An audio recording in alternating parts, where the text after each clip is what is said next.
again with another edition of the No Name Show. Jeremy, we still don't have a name for this show. What's going on? Yeah, we put it out there to listeners to give us some ideas, but I guess we're gonna have to start doing some ransoms to. Yeah, really we're gonna have to. I agree. I'm thinking also like the JP hour or something, like or the JP, whatever works. PJ reminds me of like a kid show, like PJ Masks or something. Yeah. So I think, yeah. Peanut butter and jelly. I don't know. Another thing, I think JP has my initial first, so maybe we'll go with that one instead. Smart guy. Smart guy. And speaking of listeners, thank you so much to everybody that listened to our last podcast. In 2 weeks, we surpassed the amount of listens for our first podcast. So that makes me really happy because our first podcast on the Predator franchise has been out for a month, and our Halloween ranking has only been out there for 2 weeks, and we already surpassed the amount of listens and views on YouTube. So thank you, everybody. Even if you just click for 1 second just to give us that view count. But you know what matters for YouTube is you have to click like and you have to subscribe so that we show up really high on the search list if somebody's putting in one of their favorite movies. So please don't forget to subscribe and to like our page so that we can bring more stuff to you and more people can listen. And Jeremy, I heard something very terrible happen to you in the last week or so since our last podcast. You mind sharing?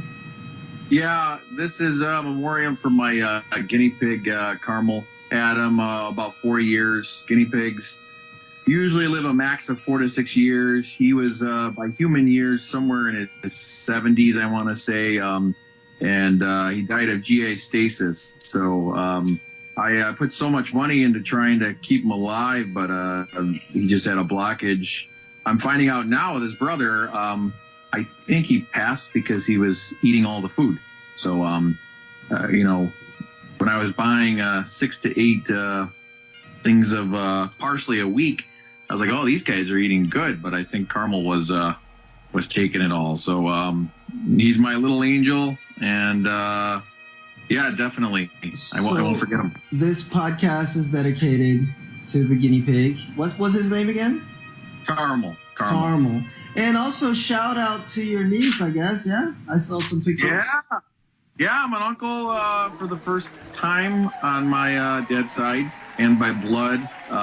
Genevieve weighed about 6 pounds.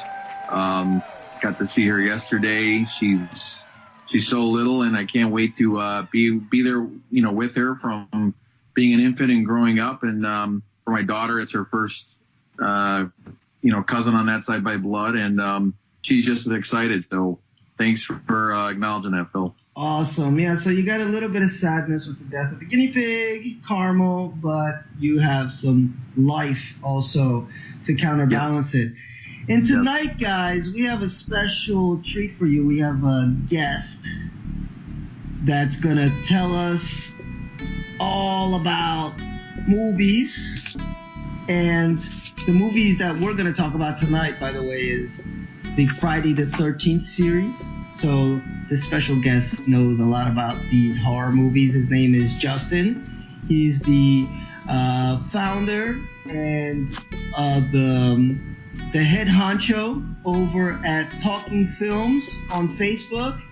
Justin, are you there? Yeah, I'm here, Phil. And where are you talking to us from? I'm talking to you from Flint in Michigan. So, yeah, I'm like right close to the Detroit, the scary area, and Flint as well. Don't drink the water.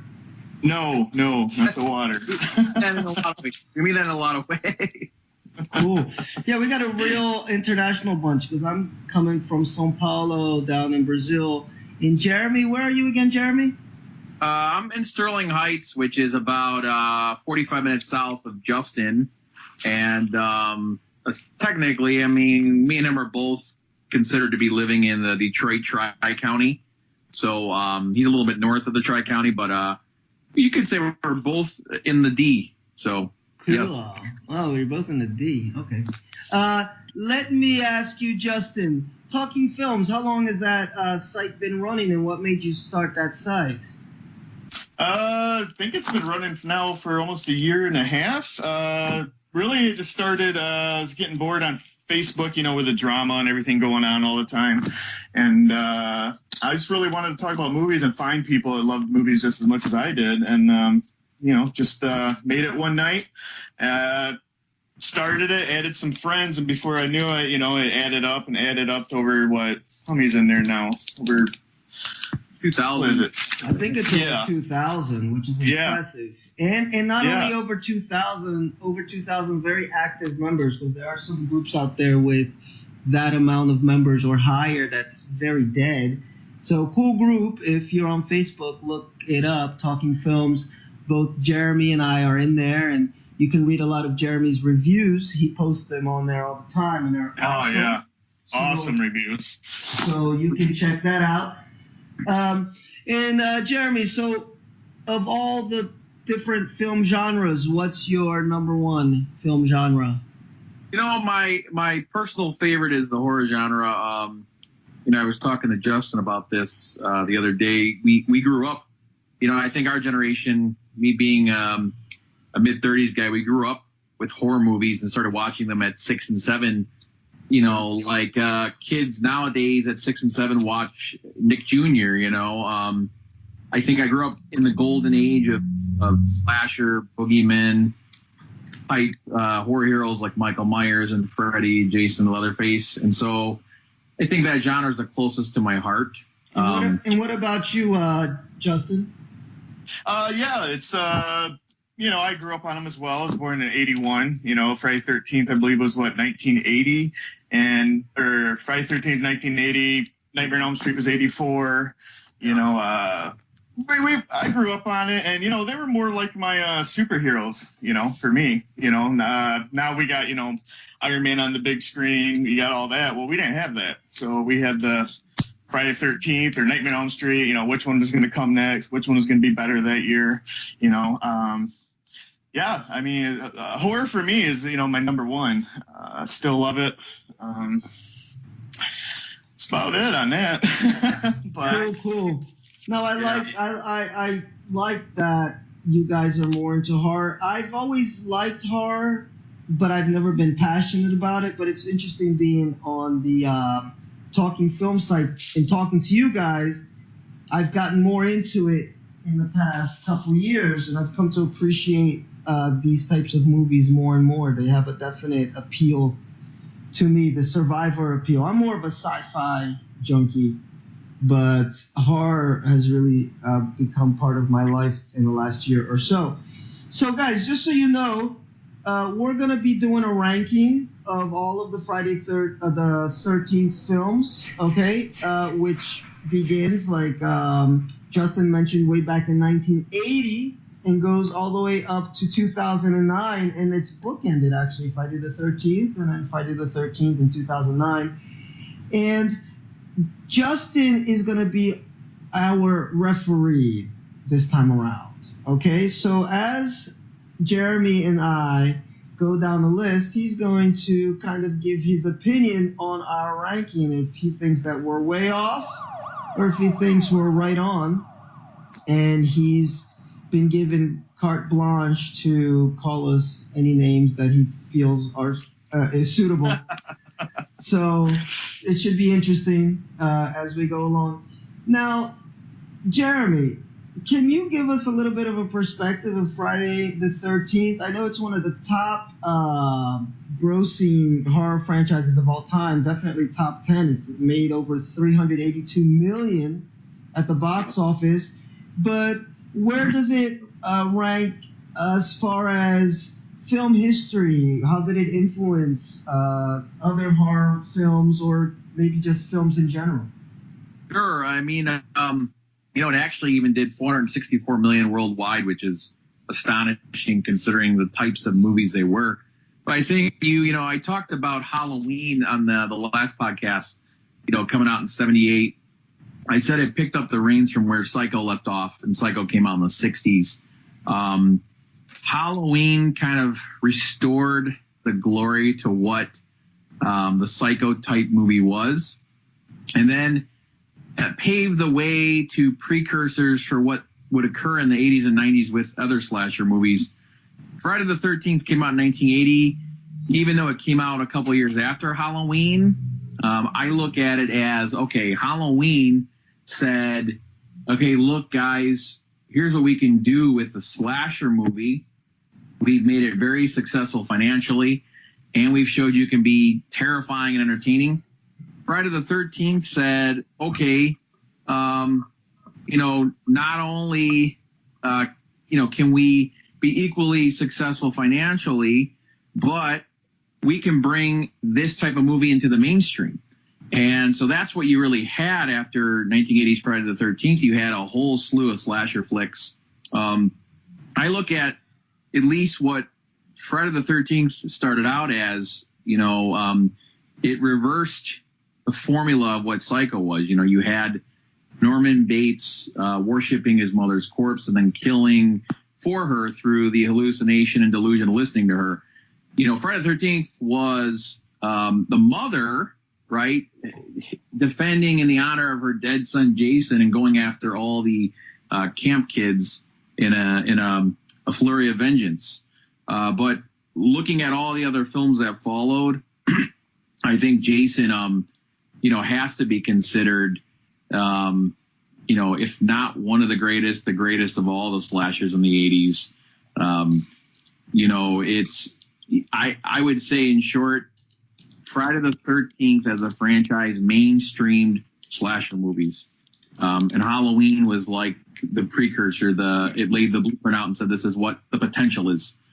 So in short, that's where I would put the franchise historically. And what about you, Justin? What would you say about the franchise as a whole? I would say as a whole, it's inspired so many movies. Like Jeremy was saying, you can even watch movies now. Like, you got Hatchet, the Hatchet series, and you even got like Kane Hodder, as from Jason's. He did 4 movies. He's in the Hatchet series, and he inspired the director as well, and many others, because you had like Sleepaway Camp, numerous movies in the 80s. And I think Jason's more recognized because, the hockey mask, everyone's wearing them.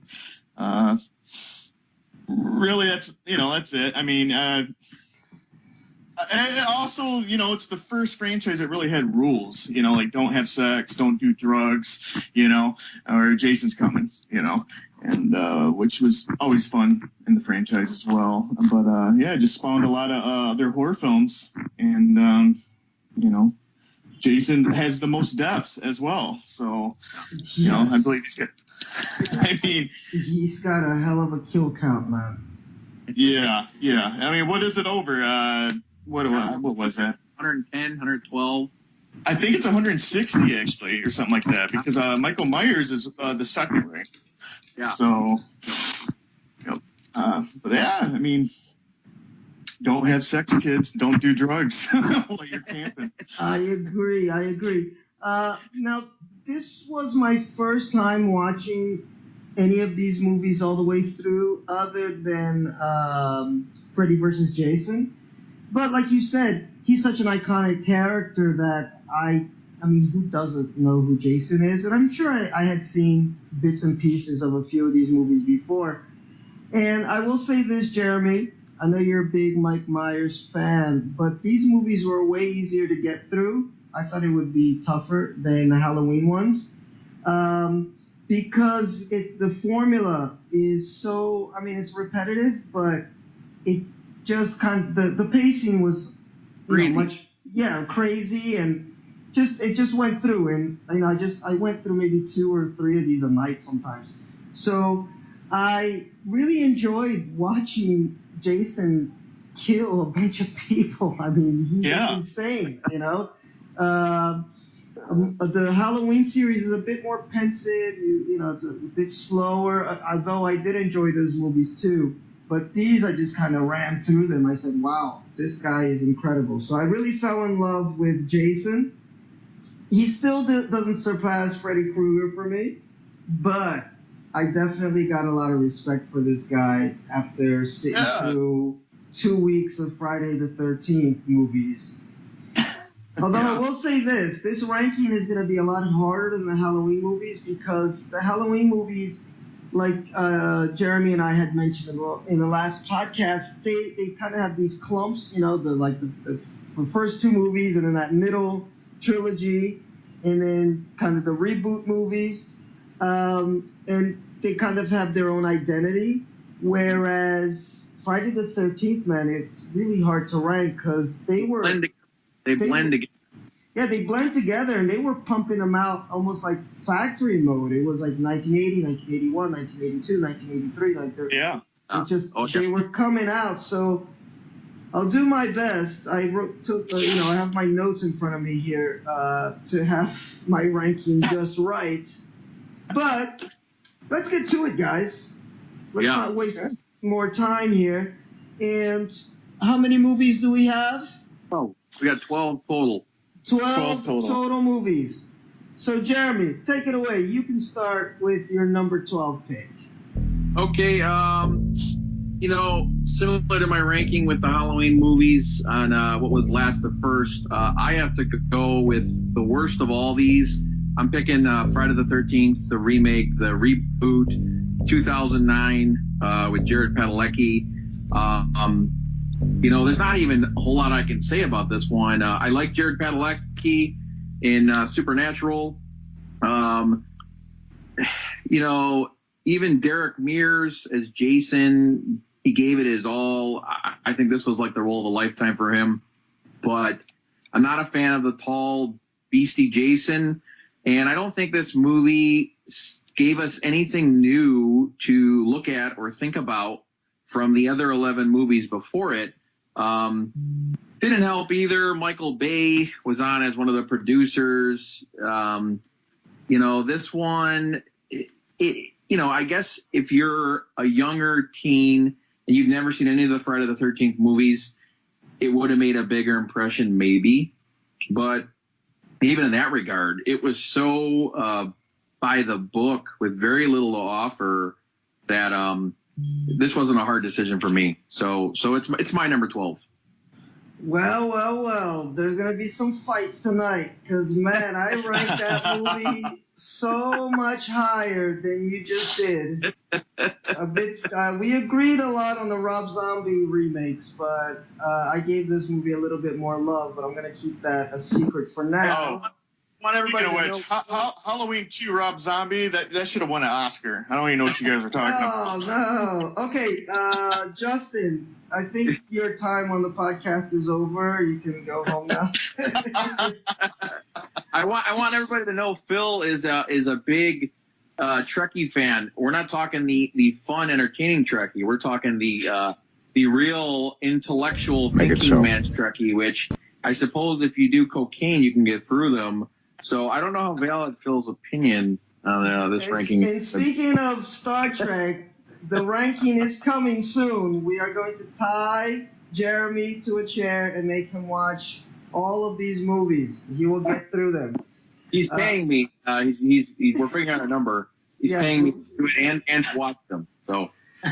All right, look at this. And I bet that my number 12 movie is one that you really love, just based on your based on how much you hated the fact that I put Halloween 6 as the worst Halloween movie ever, absolute trash. Because this movie, this number 12 movie for me, had some similar aspects to it, some supernatural aspects to it, and it's Jason Goes to Hell, the final Friday. I just thought this was a crappy movie all around.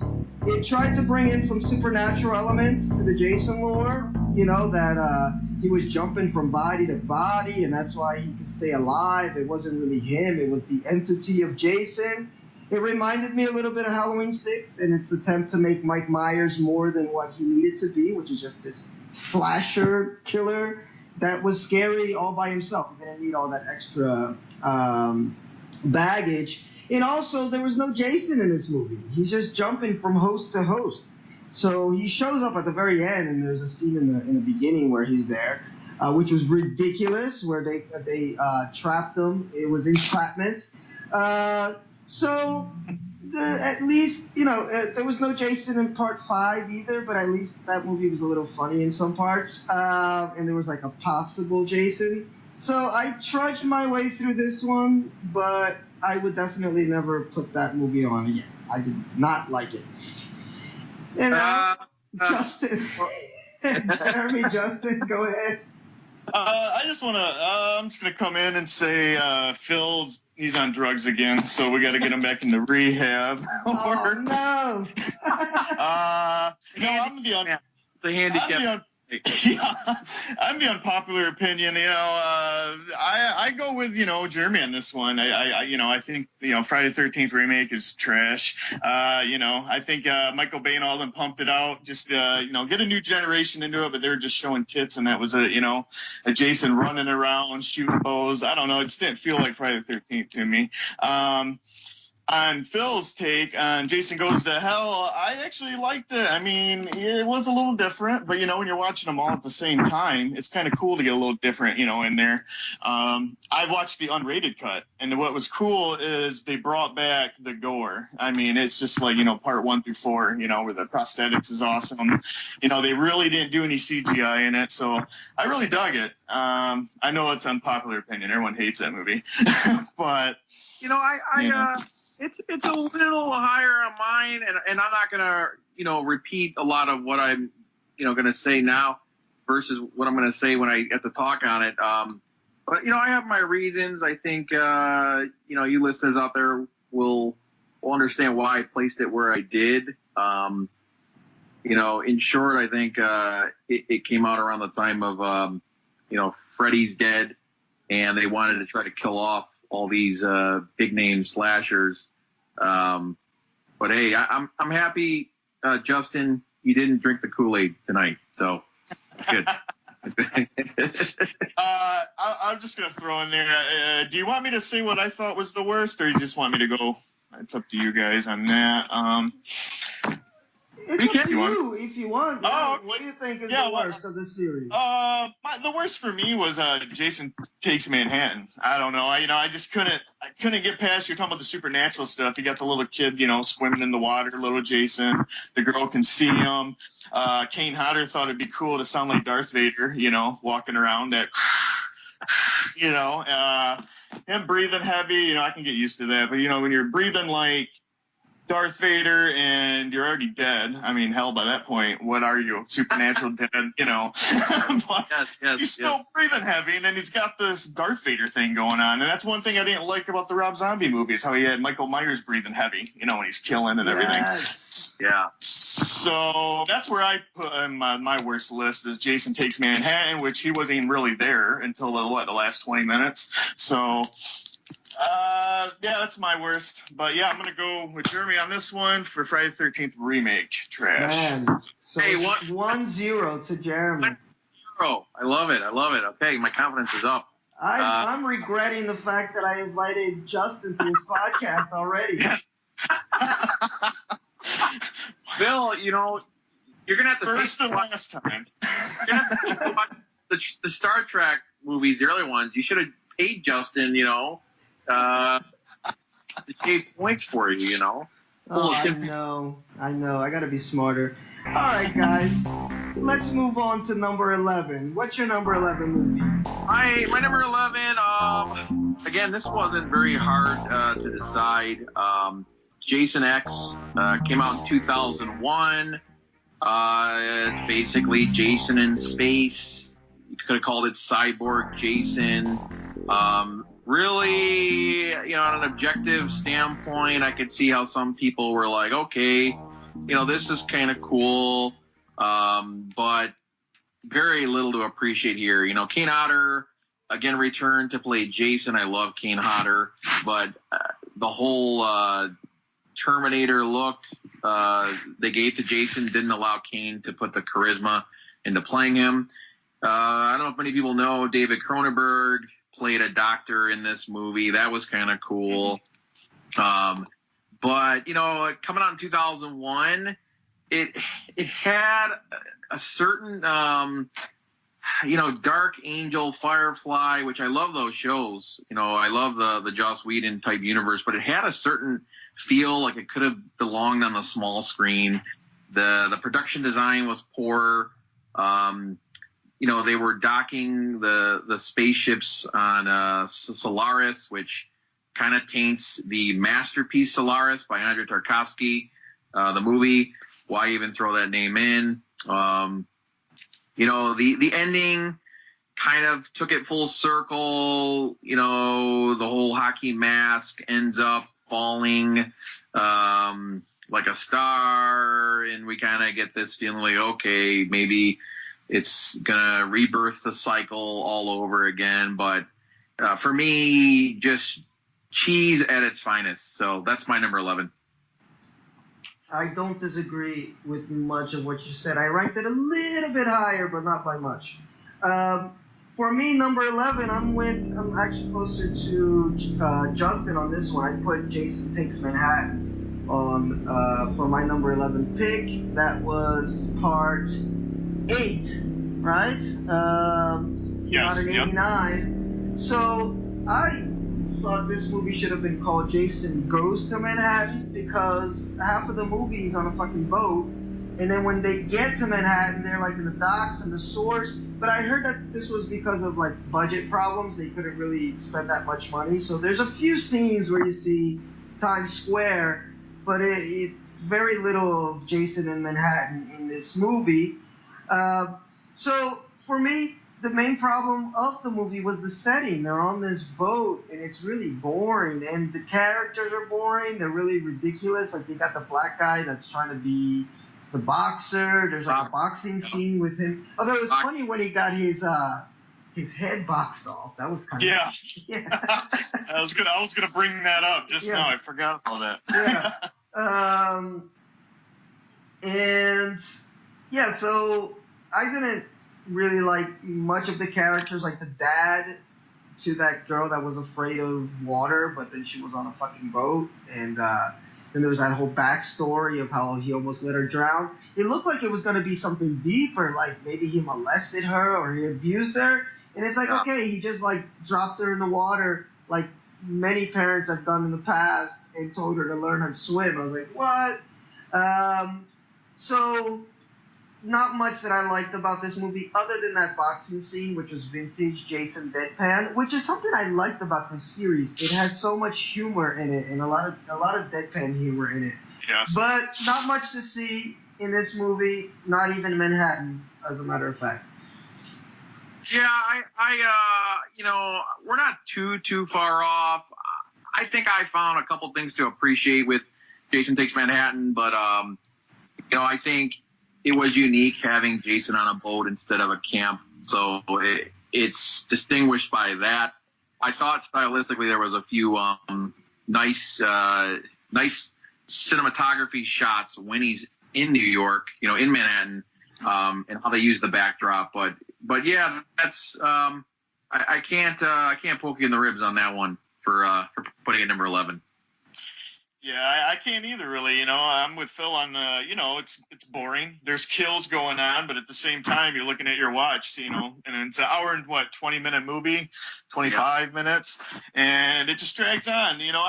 But then again, I agree in the ending, good scenery, when he's right out there in the streets, and those kids are listening to rap music, and he kicks it over or whatever. I mean, that was pretty funny. But Jason, I'm kind of with both of you on this one, because both of the ones that you said are high up on my list. Jason X, it's Jason, in space, basically. Yeah. So, I mean, it's kind of funny. It's good at times, but, I can't really pick on which one. I guess I'd go with you, Phil. I mean, because you're trash, yeah, because you... Yeah, I guess I'm going to have to go with you on that one. But, they're both. I mean, this is kind of a neutral thing here, I mean, you're both right. There's no neutrality here. You said my name like 3 or 4 times. Hey, how about... 1-1. Listen, this is NC. This is no contest. It doesn't count as a loss or a win for me or Phil. So actually, how about we just make it 1-0 for me with an NC for both of us? You know? Oh, come on. See, he's trying to change the rules midway. It's 1-1. It's 1-1. I got to take my wins where I get them. Okay. I'll let you have it. Don't worry. The victory is yours. All right, thank you.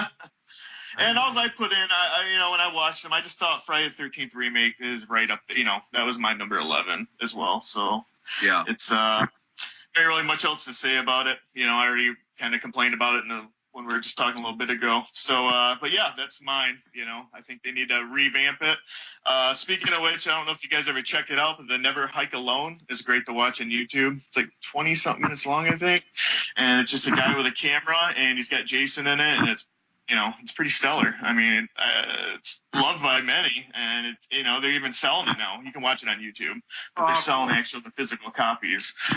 So it's kind of what the studio needs to look at if any of them ever want to know how to make a Jason film again. Because I heard they were going to do one where he's in the snow. I mean, that was an idea, and then they canceled that one out, thank gosh. But yeah, so I'm going. I guess Phil, if we're doing the points, I gotta go with you on that one. All right. All right. Moving on. We're rolling right along. Number 10. 10 for me. Again, this didn't take too much contemplation for me. Friday the 13th, A New Beginning.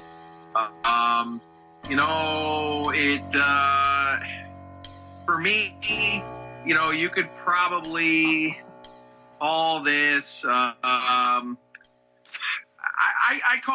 call this to the Friday the 13th movies. Jason Goes to Hell means in similar ways, but more so even what Halloween 3 means to the Halloween franchise. It's Friday the 13th without Jason. That's what it's known for. That's what it'll always be known for. After the final chapter, they thought, okay, let's see where we can run with this. They ended up having crazed man Roy Burns actually be the culprit wearing the Jason mask. But this one is just a stinker in so many ways. You had the fat kid, the fat guy, eating the chocolate. His murder was probably the most satisfying, but it was so cheesy. Tommy Jarvis, who is kind of to Jason what Nancy is to Freddy, played by actor John Shepherd. Shepherd would probably be a really good poker player, but that doesn't really apply well to playing Tommy Jarvis. Not much emotional heft going on, very little facial expression. Even the other characters that got murdered, you had the mama's boy guy riding his bike, looked like a Randy Quaid ripoff. So for me, I'm pretty content. This is number 10. Well, we are disagreeing big time because this is in my top 5. Oh, God. Yes. Phil. Yes, definitely in my top 5. And I have good reason for it.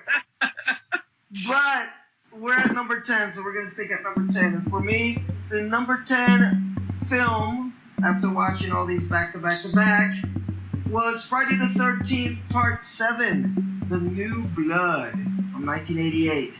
And I guess, look, I was watching them in a row, 7 movies in, it started to drag a little bit, okay?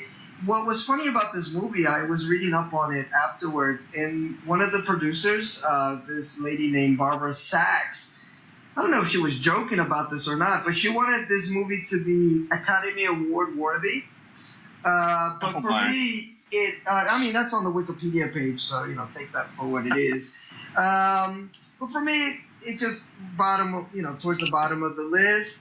It's not horrible, but it didn't really add anything important to Jason lore.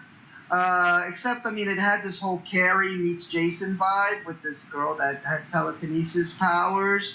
And the acting was kind of cable movie level.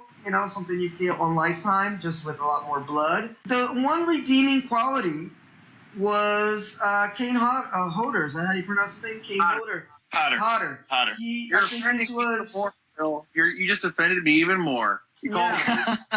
No, it's Hodder, double D. See, and I'm an English teacher. I should know that. Double D, short vowel. My head hearing you talk about this so bad. You've broken my fanboy heart. I don't even know what to say. You've taken Chris. You will have your chance to break my heart after you watch those Star Trek movies. So I'm just taking throwing all my punches now while I can.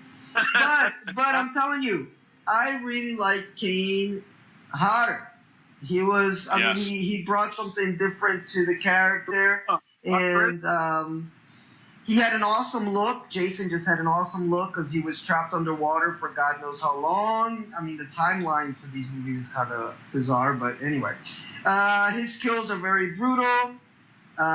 He finds all the best garden tools to kill people, and I think he has like a Home Depot special discount because this guy's killing it with these garden tools, and he's a pretty decent swimmer. So Jason kind of went all over the place in this movie, but I really liked him.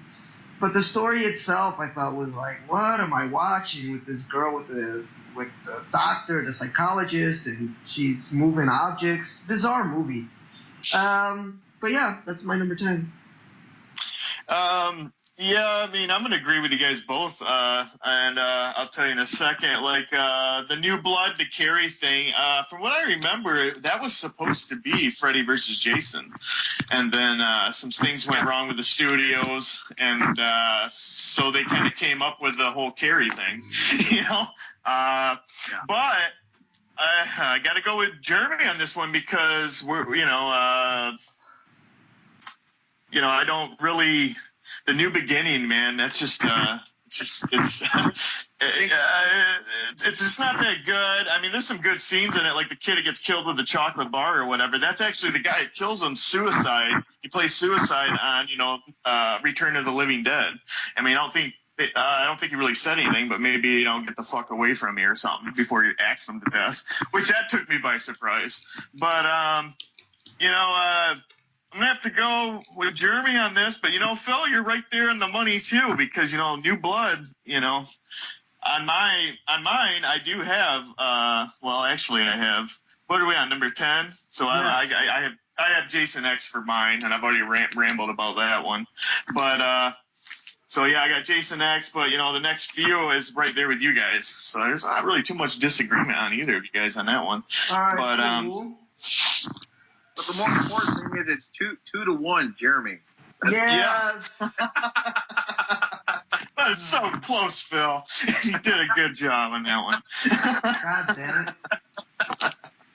All right. I can live with it. So wait, it's 2-1. How is it 2-1? Oh yeah, it is. That sucks. Yeah. Yep. Okay. Jeremy, number 9. What is number 9 for you? My number 9, I appreciate this one as I talked about it a little bit prior on, but Jason Takes Manhattan, number 8. That's my number 9 out of all 12 movies.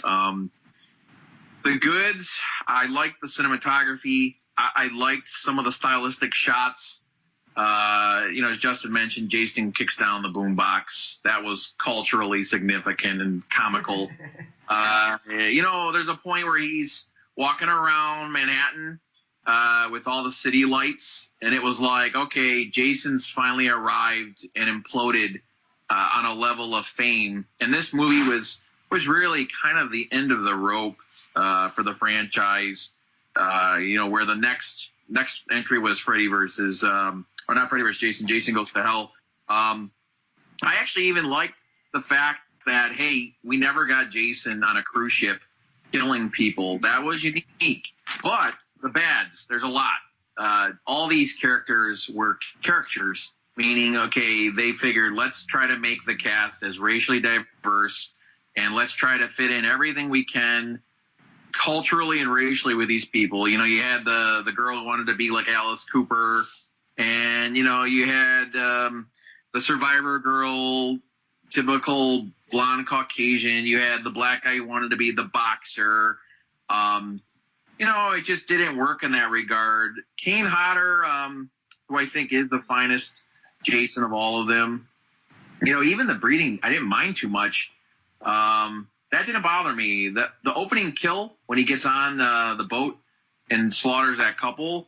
If you catch it, I think he spears them while they're having sex. It was a little bit of a homage to him doing an earlier kill way earlier in the franchise, like with the second movie, I think, or third movie. But overall, there's far more to not appreciate here than to appreciate. So that's my number 9. I liked in this movie. I liked the song "The Darkest Side of the Night." Yes. Cool song for that. There's a lot of good music in these Friday the 13th movies.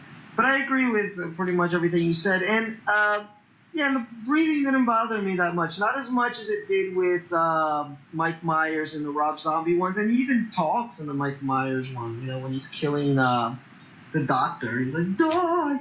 So, just, you know, this didn't bother me too much. You know what scene I thought was so funny in Jason Takes Manhattan, when he finally gets to Manhattan and he sees a big advertisement for a hockey mask, and he looks up like, what? Well, you know, Phil, it's interesting because you can kind of say this is to the Friday movies what Shane Black's The Predator was to Predator, right? Yes. It has the comical humor, self-parody, but you know, whereas The Predator, I think, objectively was a better movie, they both have the same meanings to their respective franchises. Yes. And I'll say something, because you mentioned how they kind of were trying to pigeonhole all these different character types, you know, the black guy, the rocker girl, the innocent virgin, the jock. I'll say something. After watching these movies, I appreciate the diversity of the movies, especially compared to Halloween. Because even early on, they had one of the characters was in a wheelchair. They had a bunch of black characters throughout, and they weren't the first ones killed either. So I did appreciate the diversity of the series as a whole, but I agree with you for this movie, especially that black guy. It felt like such a play on, you know, Mike Tyson was big at the time. You know, they were drawing that crowd. It was so obviously scripted for that. But as a whole, I really love how democratic this series is as far as the different character types that they have, but that feel naturally there. Which, by the way, is a reason one of these movies you ranked very low, is ranked a bit higher for me. But we'll get to that later. What number are we on? Number 9? Number 9? Yeah, 9. Number 9. Like the Beatles? Number 9? Okay. Here we go. Number 9 for me, I put Jason X. Okay? And why? I thought it was a crappy movie, just like you guys did, but I had more fun with it. I thought it was extremely campy, but it was like a fun campy. Exactly what you said, Jeremy and Justin. Jason Goes to Space. It was a sci-fi horror, and I really like sci-fi, so maybe that's another reason I kind of didn't mind it so much. It did feel like they were trying to make like an Alien sort of movie, you know, this creature, this monster on the ship, and it's killing off everybody one by one. Of course, you know, didn't have the mastery of either Alien or Aliens, but it went for that feel. It was fast-paced, it was corny, but I got entertained throughout. I accepted how ridiculous it was and didn't mind it too much. And you kind of have to go with it, right from the first scene where they're at the Crystal Lake Research Center, and I'm like, what? Like, when did Crystal Lake become like the hub of scientific research on planet Earth, you know, in America? So from the first scene, you already kind of have to laugh at it and just be like, okay, let's just see what this movie has to offer. I thought it was pretty harmless, and for the most part, it kept Jason's character in his wheelhouse, just killing.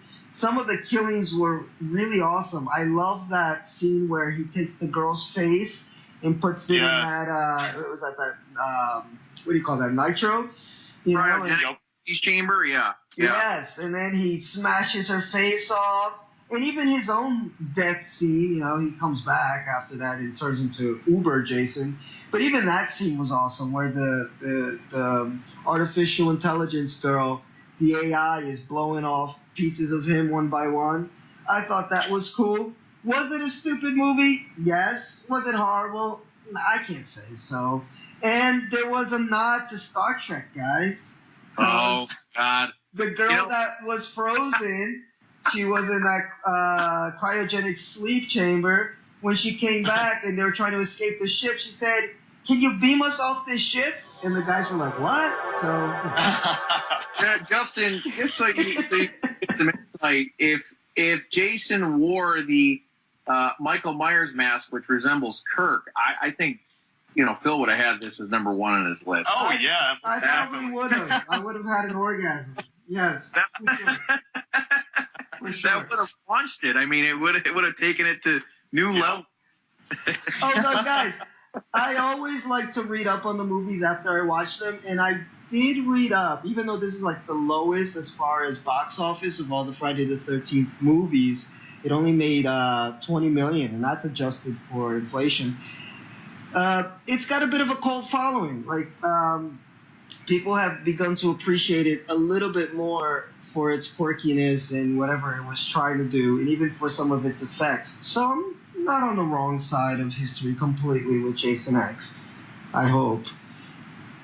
Yeah, you know, I'm going to have to go with you, Phil, on the Jason X. I mean, you know, I got, Jason X at 10, and, you know, Manhattan, I mean, that's pretty bad too, but we're more closer with the Jason X. You know, I did enjoy the comedy in it, like the two girls that are trying to distract them at that little hologram or whatever, where they're like, "Come over here, we're doing drugs, let's have sex," and he has them both. Funny, yes. The next scene, you got them, you know, in their sleeping bags, and he's just slamming them up against a tree, not dying, and you know, I got a kick out of that. I like the cyborg chick.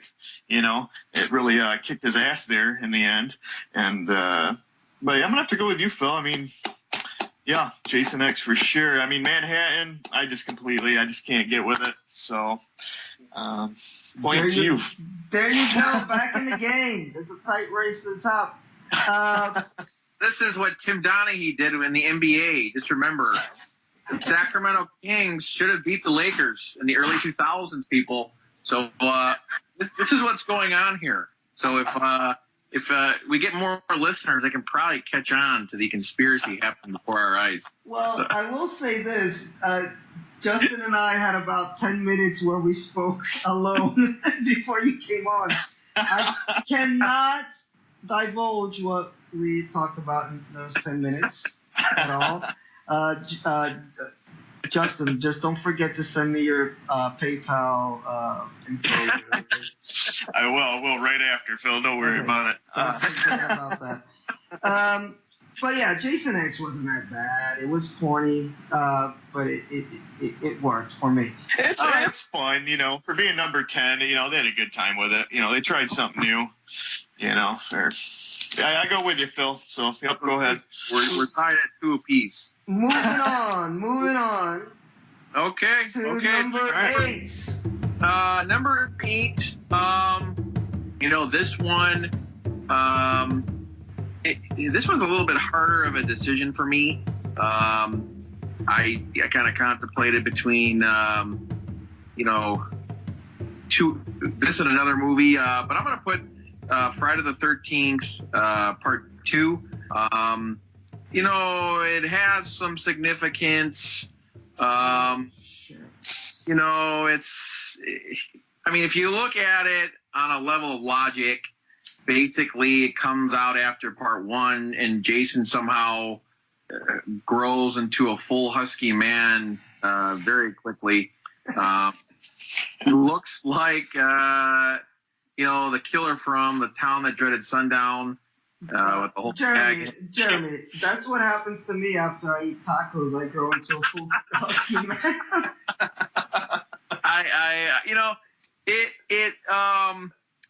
I can appreciate. I really liked the cat and mouse chases that Jason had with some of the victims. They were pretty intense. I think I recall a scene. One of the girls went inside of a car, and then he had the whole, big fork in his hand. But overall, I mean, this didn't do much for me. It kind of historically has importance because it said, okay, we're going to continue the franchise. We're going to make Jason somehow jump forward in time and not insult the audience as intelligent, right? I'm giving you guys a wink. But there would be without this movie. We have to appreciate it for what it is. The Survivor girl, from the first movie also had a thankless kill-off in this second one. And if you watch the full 7-hour documentary on all these movies, she'll talk about how thankless it was. She had to improvise most of her part, and then they didn't even clue her in on, you're going to be killed off like right away. But yeah, that's where I have this one at number 8. All right. I do not have that one at number 8. I have one that you're probably gonna kick me at number 8. Virtual kick coming up because I put Friday the 13th, the final chapter, at number 8. Phil! What are you doing? Oh! You just It's all right, Jeremy. You already got it. Oh my God, Phil! I did. Now, guys, oh man, let's put this into perspective. I'm watching these movies back to back to back to back. So by the time I get to number 4, it really felt a little bit, more of the same. You just did. It was hilarious. You took Kane and you put it below Geely. I mean, how could you do that? You've smeared and tainted Friday the 13th's legacy. Yes, I know. I'm vicious with this. But I'll tell you what. Look, I got some good stuff to say about it, though. I do have some good stuff to say about it. And that's that it was worth it for the vicious kills. I love the kills in this movie. It was extremely violent, bloody, gory. But the kids in this one were annoying, especially these two guys that are dying to get laid the whole movie. And then Corey Feldman, oh my God, that kid, I mean, he's been in some good movies, but he was just annoying for me in this movie. Especially the end, where he does that whole hair shaving thing in order to connect with Jason. Don't worry. I'm trying to mute Phil so we can jump to the next entry. No, this movie. I'm trying my heart. I don't know. Hey, look, this is guys, it's a decent movie, but it showed a little bit of fatigue in the franchise already at number 4. And this is when they came out 1980, 1981, 1982, 1984, 1985. They were pumping these out. So, I don't know. For me, it showed a little bit of fatigue. And there was is this the one that has the Thriller music? Oh, no, that's the other one. Okay. Confusing movies here. Stop. But anyway, I know why I put Thriller in my notes. At the end of the movie, where Corey Feldman's kind of like in the hospital ward, whatever, in the mental hospital, and he looks at the camera, kind of like Michael Jackson at the end of Thriller. I was like, what the hell? It just didn't work for me. So I put that at number 8, Friday the 13th, the final chapter. Well, all right. Well, I'm going to start off number 9, I also put New Beginning. I didn't really say which one I had on that one. Number 8, I went with The New Blood. It was just trash to me, really. I mean, it's got the Carrie vibe and all that. But, we're going to jump right into what you guys were talking about. Phil, I don't know, man. I really dug this film. I thought it was entertaining. You got, who was it? Crispin Glover in it. I mean, come on, dude. Where's the screwdriver? And then, he gets a screwdriver right into him. And his break dance, I found that was hilarious. Him trying to dance with the chick. I love Crispin Glover. He's so weird, and just unique. He kind of like just that weird guy on set.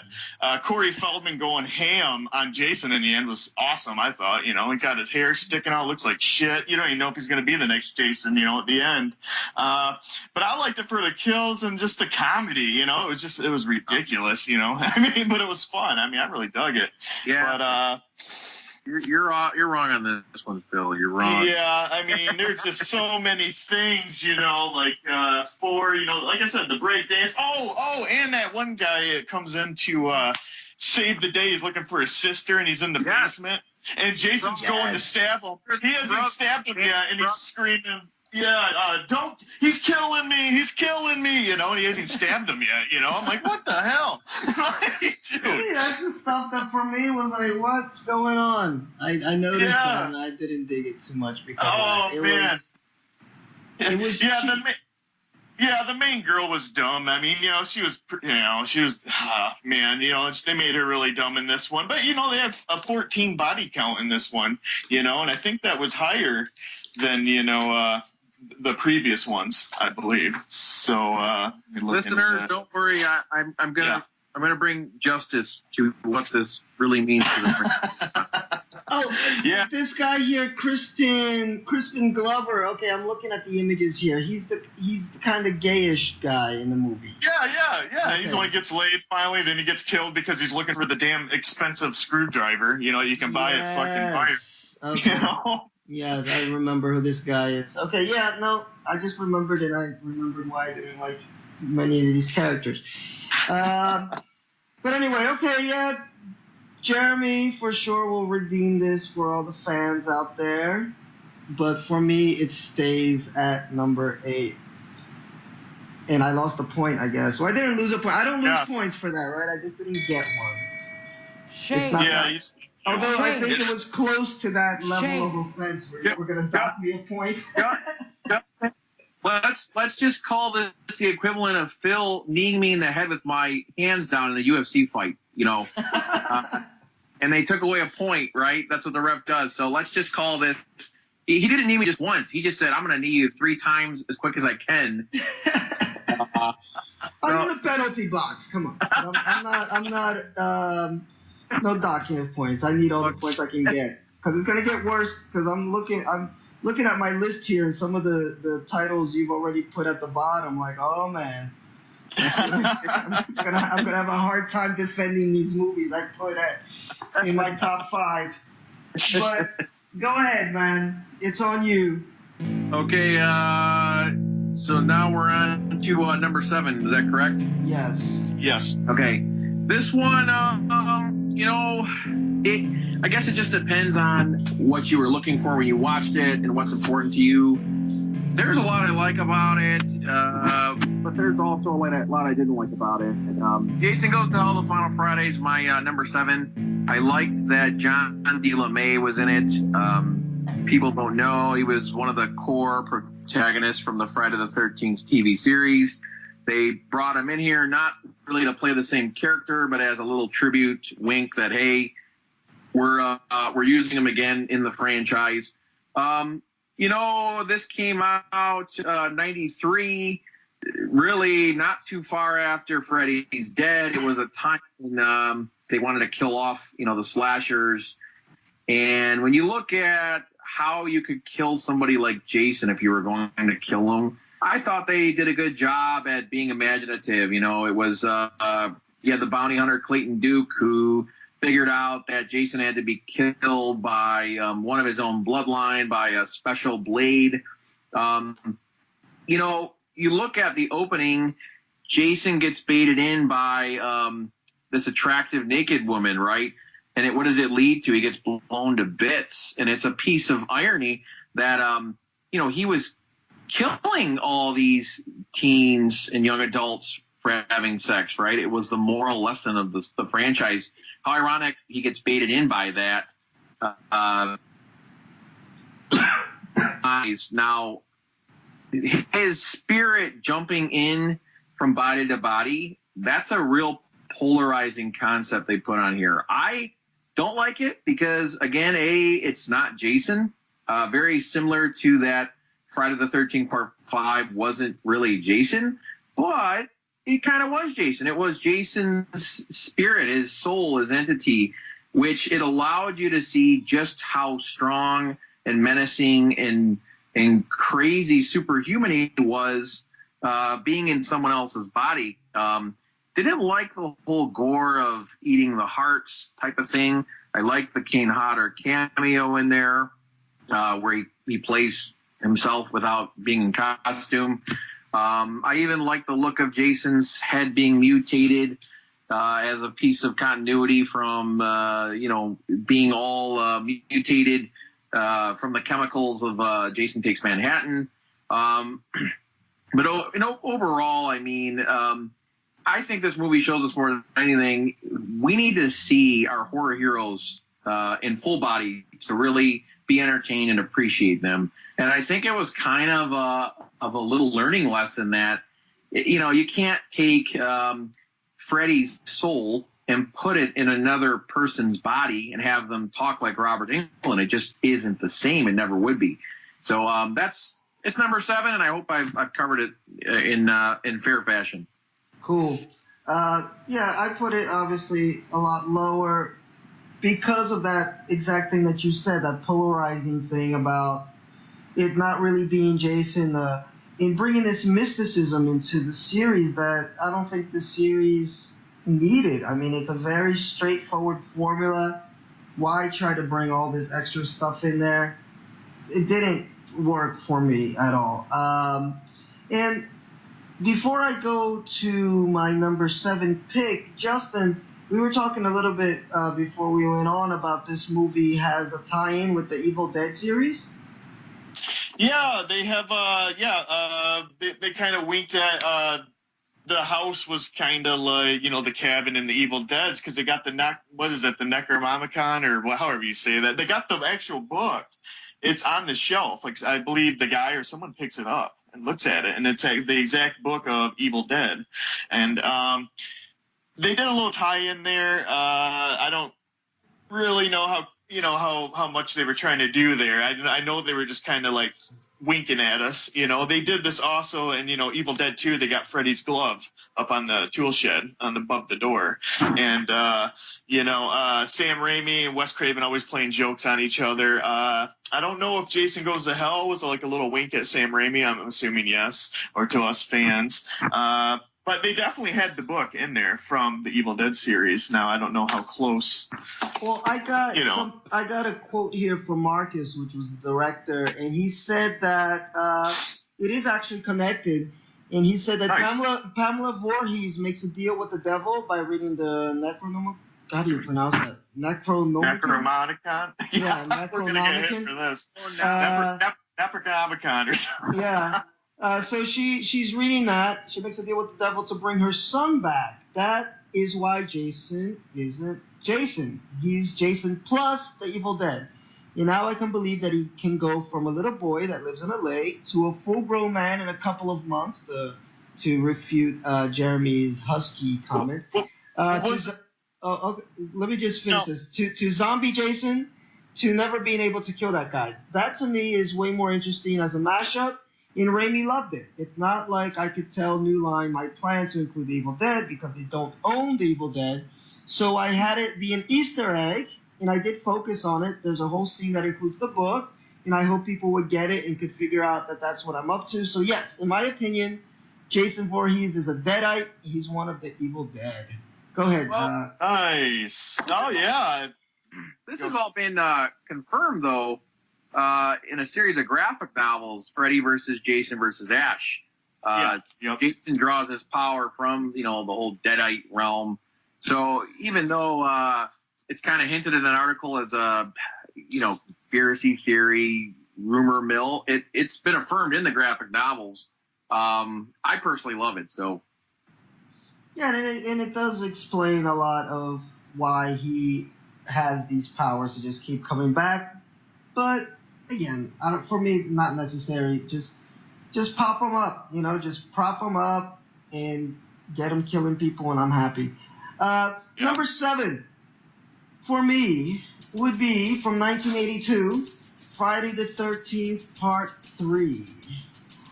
This one was in 3D, by the way, this movie. The opening theme music was kind of nifty, kind of thriller-esque, more thriller stuff. There's a lot of snakes that pop out at you. You can see the wires, in fact. So this movie felt like a lot of the same for about 60 minutes or so until Jason finally dons his famous hockey mask at the 1 hour mark. And, it's too bad we didn't get to see Shelley, the kid he got it from, get murdered. Because this is the movie where you finally get to see the Jason we all know. But his confrontation with Chris at the end, it kind of upped the ante from the previous 2 films, and that was worth skipping ahead to. I really like that end scene. And a little bit of trivia about this movie is that it dethroned E.T. at the box office. So I rank it at 7, but I actually liked it. It's just that the movies that are above it, I like a lot, a lot more, obviously. But I'm not ranking it at 7 because I didn't like the movie. I just have others over it. Yeah, I pretty much agree with both of you. I mean, the lower we're getting here, I'm with Phil. I love them all, so it's hard to actually place them where I want to put them. But on this one, I'm going to have to just go with, I guess I'm going to have to go with Jeremy on this one. Come on, man. Jason Goes to Hell was crap. I liked it. I liked it because it was different. I said that earlier, and now that I know the backstory to it, I guess I didn't catch on with. That makes it even better, to me. Also, I watched the uncut version. The rated R version, to me, they cut out, I don't know how many minutes it was, like 2 or 3 minutes of the actual gore. They cut out a lot of cool stuff. They cushioned a lot of the gore. Yeah, and that hurt it. It hurt it when it came out, because people, Jason's not in it, and that, you had to get, it took me years later to actually appreciate it. Like, I didn't really care for it back in '93, but now, I had fun with it when I watched it just recently, and but Friday the 13th 3D, I enjoyed a lot because I actually did it in 3D. I still got the glasses. Oh, cool. I bought the Jason, little box set, and they had like 4 pairs of 3D glasses. So I put it on my, 50-inch TV, and it actually is 3D, and that was really cool. I mean, I had fun with it, So I'm gonna have to go with Jeremy on this one, and All right. I feel there's a conspiracy brewing here. Yeah, and what number was that actually? Was that I put that at 7. 7. Okay. So for my 7, it was actually Jason Lives. So that's what I had for my little 7 there. It was more. What was it?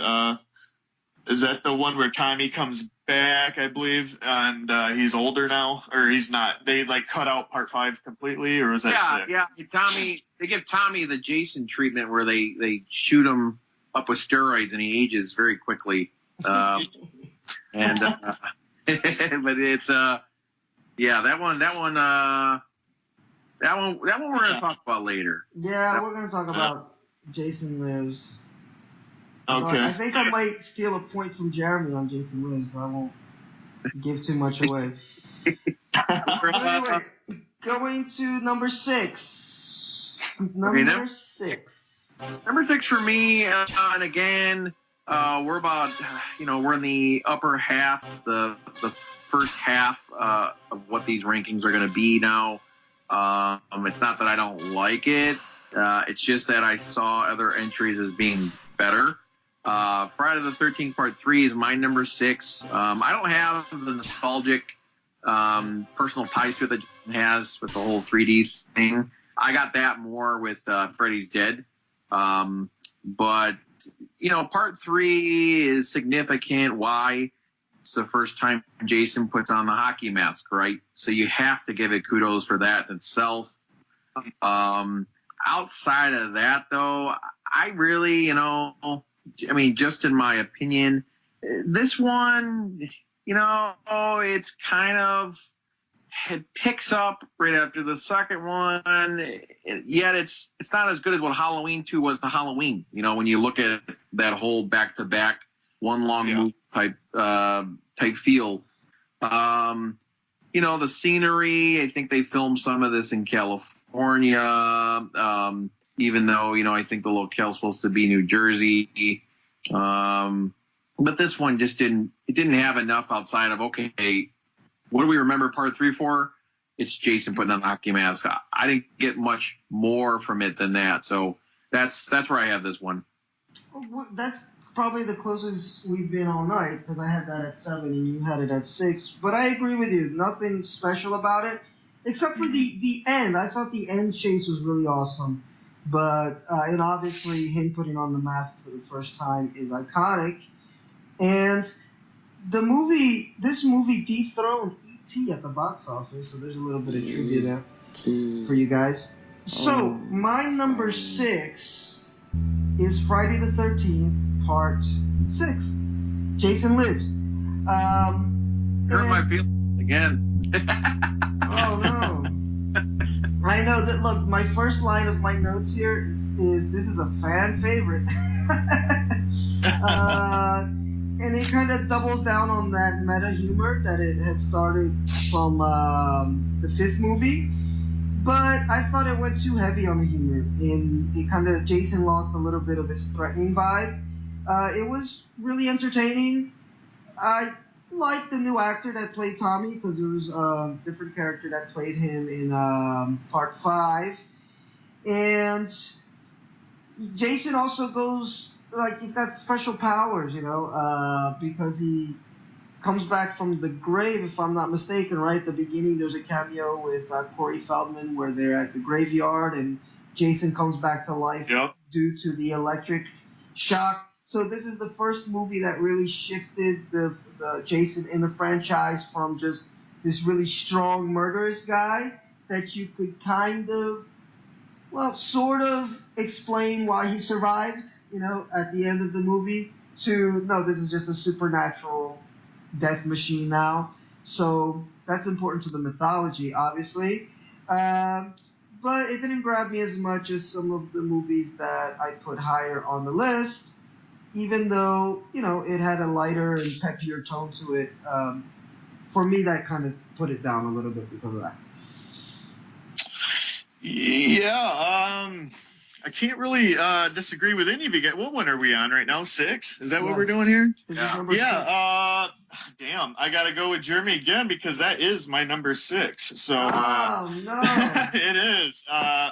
Like I said, I had fun with it. I mean, the 3D is fun if you do it that route, but, really, there's not a lot going on with it until, he puts the mask on. I don't really remember much about it except for the barn, and the ending. And, but, Phil, yeah, I mean, I can agree with you on yours as well. So, but I got to go with Jeremy because it's right on the money. I pretty much had the same problems with it. I was bored with it. It was, he puts the mask on. That's great. It's awesome. But, when we start putting these all together and it's getting closer down to the list, I have to agree. And I got to put it at number 6 as well. So go with that. So I don't know if I'm supposed to give you both points for that or what here. I mean, I don't really disagree. You can give us both points, definitely. Okay. Oh, okay. So the no contest didn't apply earlier, but no. It's not fair to give us 0 points. You got to give us at least something. Oh my gosh! Yes. Don't say video, Phil. We can already see where the rules change as it goes. Oh yeah, man. I'm in Brazil. Here we're kind of loose, We gotta change the rules as we go along. And another important thing, because I am in Brazil and we have a lot of bribery schemes and stuff like that. Justin, are you forgetting our little conversation? I think you're slacking.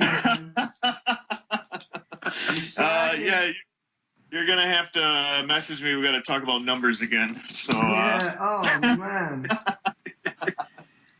All right, guys. This is depressing me. Although I think I'm about to depress all of you guys with some of my top picks here when we get from 5 Yeah, up. I'm getting a little nervous here to see what Phil's going to throw at us. So.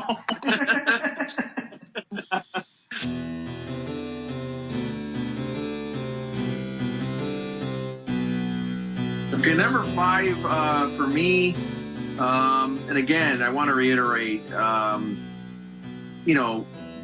being number 5 out of 12 is still a compliment, and I think this one historically is probably the most important of them all.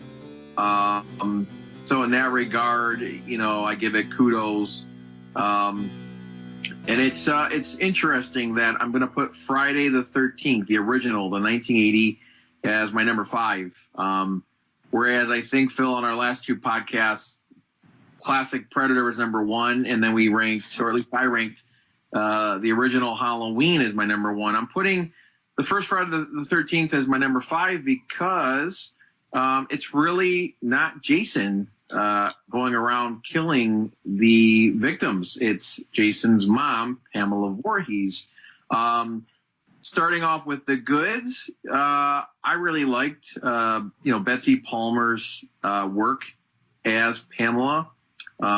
She brought this whole crazy vibe, like the Carrie mom. I talked about this earlier when I started out talking about where this franchise ranks historically.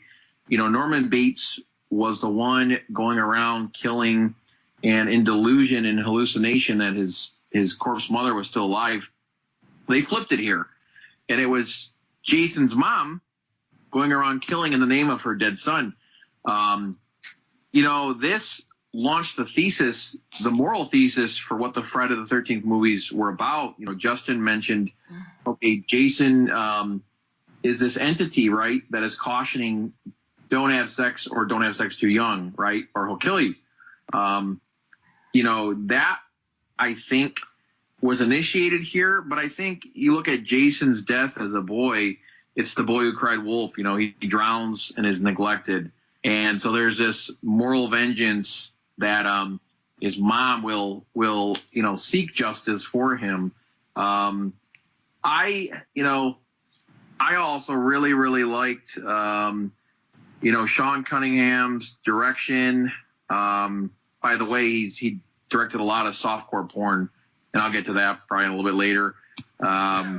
So movies ever make you feel like shower, that's probably why. But Harry Manfredini's score, which lingers on throughout all these movies, he did his first score in this one.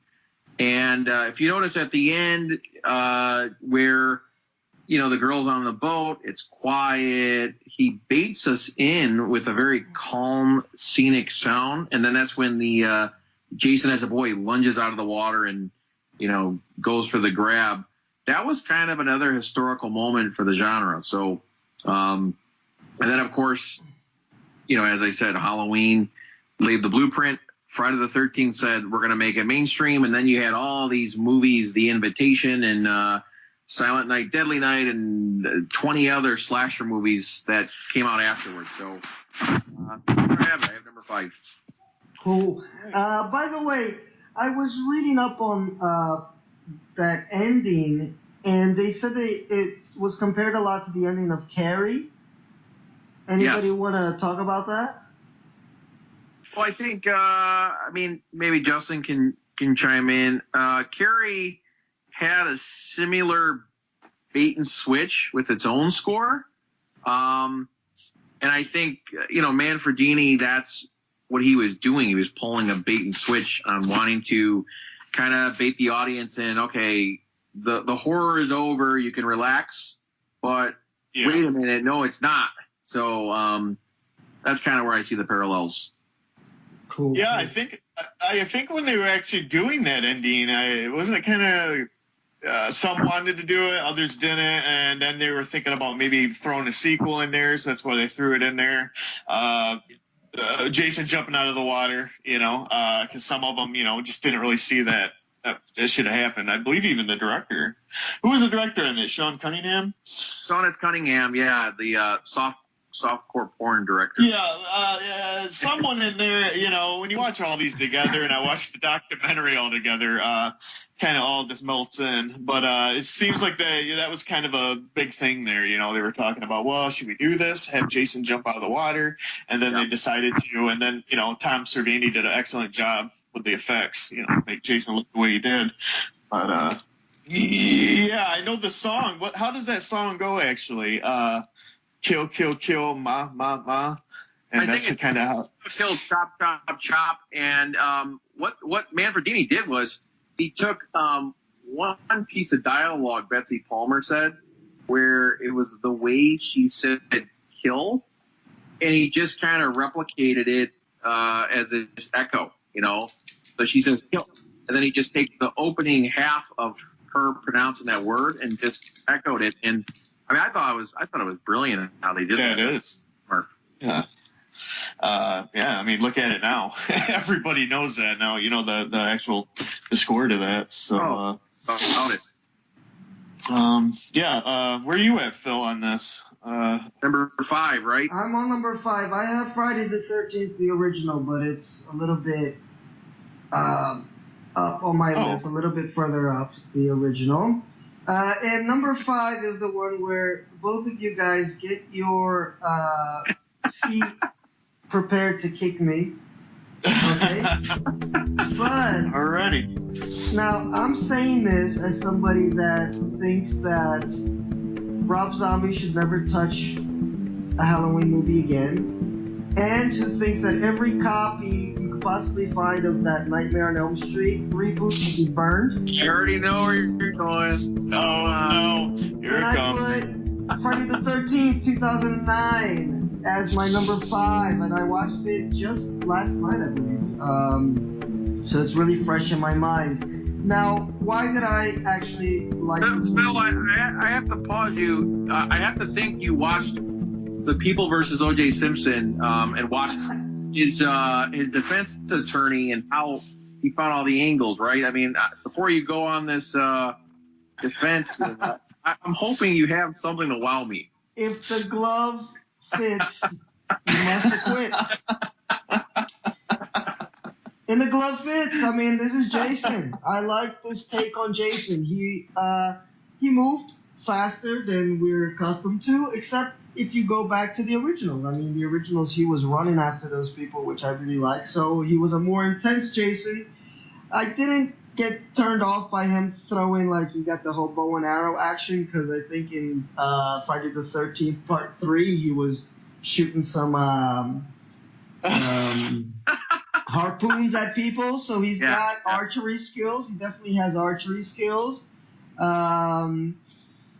What else did he do in this movie that was kind of impressive? Well, he just had some really vicious skills in this movie, which I liked. The characters were, not the greatest. That dumbass, the lead character that was kind of like the jock that was an asshole to everybody.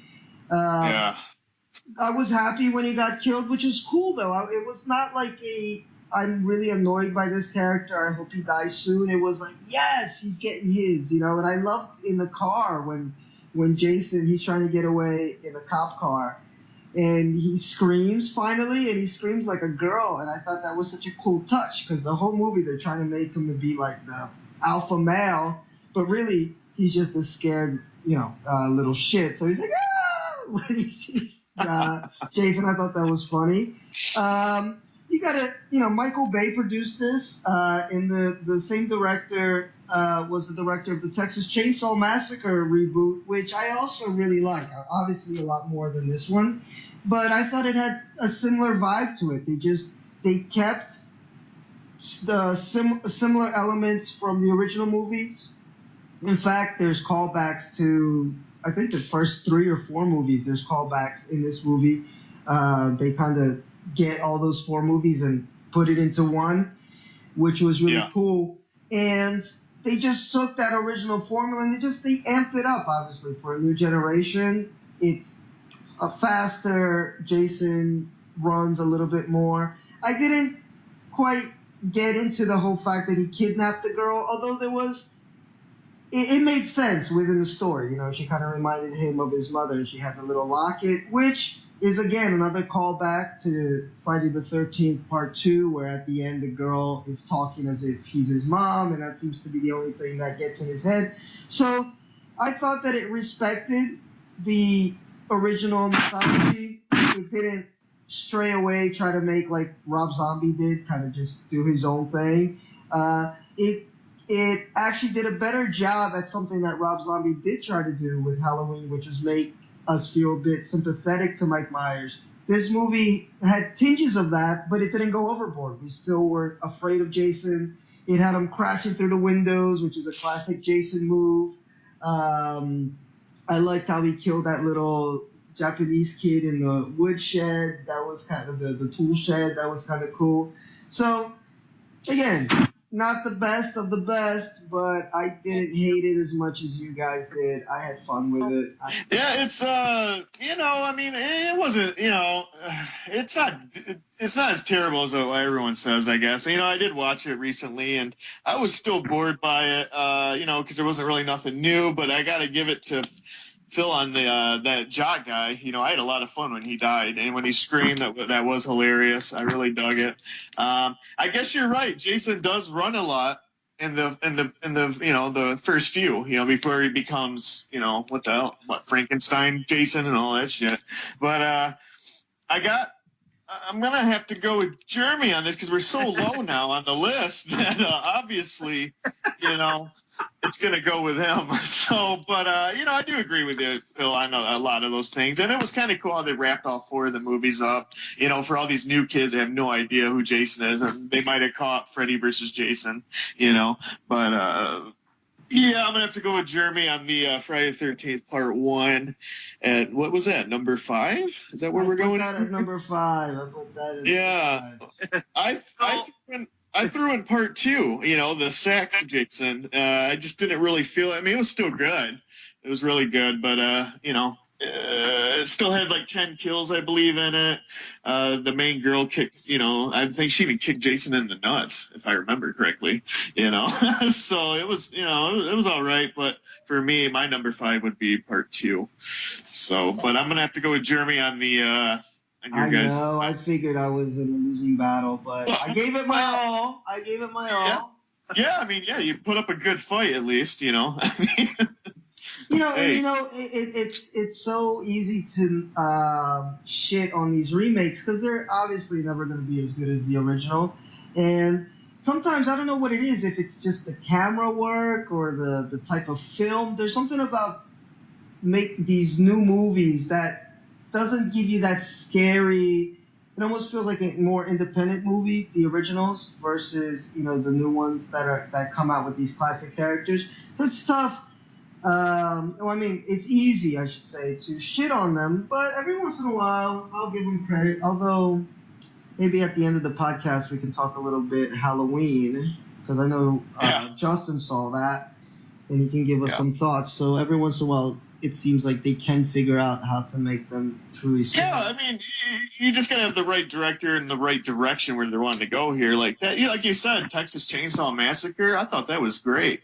Yeah, it was intense. It was, that was scary shit going on. And I just don't really know the Jason part. I just wasn't really scared. I was just kind of, watching it like, all right, we've kind of seen all this. I was emotion with it all. Yeah. Yeah. Hey, I'm glad you enjoyed it, though, Phil. I mean, hell, we got to have fans for it because we're trying to get another one out there. And they were just talking today, they almost had it. I think Cunningham was going to let it loose, but now he's suing them, the company again. So we're never going to probably see another Friday the 13th until maybe when we're 80, wow. down the road. Well, I mean, it's a big deal. But similar to you, Justin, I got to say, I actually, aside from maybe the Jason Goes to Hell, there aren't any of these movies that I wouldn't watch again. I really enjoyed. I didn't think I would enjoy them as much as I did. Maybe Jason Takes Manhattan I want to see again. But I really enjoyed them. Like, it's movies that I ran through them.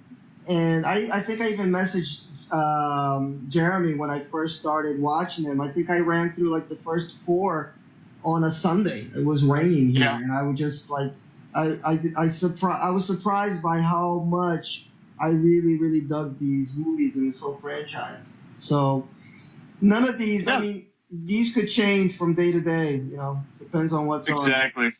Yeah, exactly. I mean, I enjoyed all of them, you know. I mean, there's not really one to really hate. Manhattan, you know, I say, you know, it's my worst, but I would go back and watch it probably because, you know, they all got their moments, you know, they're all comedy. I think they all got the funny parts in it, you know. And depends on what you value in them too. I mean, are you valuing the stylistic, screenshots, the cinematography? Are you valuing who plays Jason? Are you valuing the makeup and special effects? I mean, there's a lot of different ways to like these movies, and it honestly, on any given day, depending on what you're looking for, these rankings can change as well. So, I think all three of us talking about them is pretty diverse because you have fanboy's point of view, you have somebody who jumped in and watched them to see what they think of them, that point of view, and then you have kind of the hybrid, and so hopefully for you guys listening out there, we've given you a good enough mix. Let's move on then to number 4. Number 4 for me, and I got to be honest, I was torn at should this be number 3 or should it be number 4? I personally love this movie. This was one of the entries that pulled me in to really, watching all of them and then rewatching them all. For me, it's Friday the 13th, Part 7, The New Blood. Obviously, as Justin mentioned, they wanted to do Freddy versus Jason. Instead, we got Jason versus generic Carrie. The whole, girl with telekinetic, psychokinetic abilities. Here's why I put this number 4. This is the movie that launched Kane Hodder as Jason Voorhees. Kane Hodder, to me, is the greatest Jason of all of them. Whereas you had, various stunt actors playing the character. They were either too tall or too short, or they ran too fast, or there wasn't anything where you could say, okay, this boogeyman has soul, has charisma. Kane brought that, and it's the little touches with the breathing, the real chest breathing where you can see him breathing, the snap of his neck whenever he was on the attack, and his stalking walk. And what I love about this movie is the girl, Tina, with the telekinetic abilities. That is a springboard for Hodder's talent of playing Jason, because almost the whole movie you had Tina and this nice guy she met. Again, that's another refreshing part. The guy she ends up being paired with is a nice guy. He's not the pervert or the jock or the jerk. And they go on the run as Jason's going after them. And whether it was branches tangling up his body or her throwing objects at him, we got to see Hodder pull off these fantastic nuances in his body movements playing Jason. Another reason why this is number 4, and it could easily be number 3, this is my favorite look of Jason.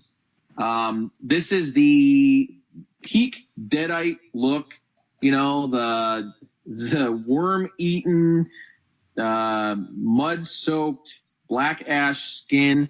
I love when his mask comes off. That's my favorite look, where he's maskless in this movie. It's, to me, it's, you have that spine in the back showing. I mean, the makeup of here is painstaking. It wasn't this jumpsuit or this bland colored polo and some khaki pants. Zombie Jason. And then even, while it is dated and cheesy, the whole redemption of Tina's dad, they figured, okay, we got a movie with an unkillable Frankensteinian slasher fighting a girl with telekinetic abilities. Why not have the apparition of her dad drag Jason down into the water, right? And it was kind of a touching story too, because he redeemed himself by where he went wrong in so many ways at the start. So, you know, that's why it's my number 4. Again, it could be number 3, but that's where I placed it. Cool. I put the original at number 4, Friday the 13th, 1980. And like Jeremy had mentioned, we ranked most of the originals pretty high in the last podcast. I think I put Halloween 1 at 2 and Halloween 2 at 1, but, you know, pretty much ranked them super high, and Predator, obviously, the original is classic. But this one I put at number 4. I thought that the female bad guy was a real cool twist. That kind of got my attention. And even the first girl in the movie, when the movie begins, again, I'm coming in this completely, you know, like know nothing. Except, I mean, I kind of knew that the mom was the bad guy just from being around movie circles enough. But that girl gets killed. You know, I thought that was a cool twist too, because it looked like she was gonna be the final girl material. You know, she's trying to find Camp Crystal Lake, and she never really gets there because she gets killed on the way there. I had a young Kevin Bacon, which was kind of cool to see. The music, again, we already talked about that. Incredible music. Chase scenes were incredible. And the movie's very low budget. It looks like it, but I think in a way it works to its favor because it feels scarier. It feels like something that could really happen. I thought it was decent, and I watched it all. It was like 4 in the morning when I was watching this. And here's a question. There's a character in the beginning of the movie when they're in a little diner, I guess. The girl's asking for directions for Crystal Lake, and he gives her a ride in that direction. Is his name Anus? I don't remember. I don't either. I can't. I mean, because he got the name Angus. Angus is kind of like a country name, but I swear she kept calling him Anus all the time. Anyway, that was just that. You know, my brain works in weird ways. And I also love the Doomsday guy at the beginning. Yeah. Don't go there. And that's such a classic horror touch, you know, that, you know, don't go down that street. And currently I'm teaching mythology at a high school, and, you know, that goes back all the way back to Greek times where, you know, the oracles and the witches always giving these premonitions of doom. I thought he was great at the beginning. He was. So yeah.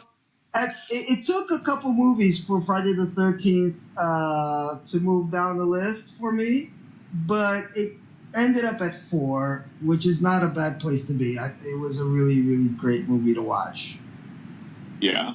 I'm gonna have to agree with you, Phil. I mean, it's you know, it's the original. It's great.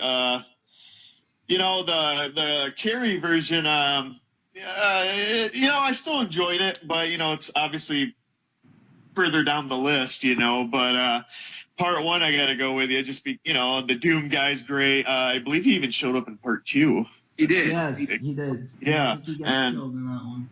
Yeah, and you know, I just, you know, 1's got the, you know, whodunit for a while. I thought it was really cool. The girl in the beginning, you know, you kind of think that she's going to be the main, you know, lead, and they take her out in 10, 15 minutes in, and I thought that was really cool. It was cool with the effects. I really liked the effects in that movie, and especially because, you know, it's Tom Savini. It also did like Dawn of the Dead. You know, he worked with George Romero many times, and they brought him in for part 1 and also part 4, Final Friday. He came back, but I just really enjoyed the kills, the whodunit. You know, if you didn't really know, you know, the history of it or hear about it, it's kind of cool that it's a crazy ass mom in the ending. You know, I'm gonna have to go with you, Phil, on number 1. Yeah. And she was such a great actress. She was. Yeah, and it turned. Am I wrong, Jeremy? In the documentary, she explained she wasn't even into that stuff, right? Like she wasn't really into the horror films, or no. She got initially, like Gene Siskel and some of these big time critics really smeared her. They said, how could you degrade yourself to such trash after having done so many years of quality, cleanly TV work. And, you look at it in hindsight, it's like, wine gets better as it ages, right? And so, we gotta thank her decision to do it because, as I said, it's, she's probably right on par with Piper Laurie as Carrie's mom, this older, fiercely loving but psychotic mother. So, yeah, definitely. Definitely. And it was funny because even though I knew that she was the killer at the end, it's still, she was such a great actress that I was still in doubt. I was like, wait, maybe I'm mixing up part one with part two, because she comes in when she arrives on the little Jeep and she's so sweet. And then she flips it so quickly. It was just, she did a great job with that. And it's interesting from watching Friday the 13th, the reboot, 2009, to compare the lady that had a cameo as the mom in that compared to the original and say, wow, then you can really see how great she was because that mom was horrible in the 2009 version versus that.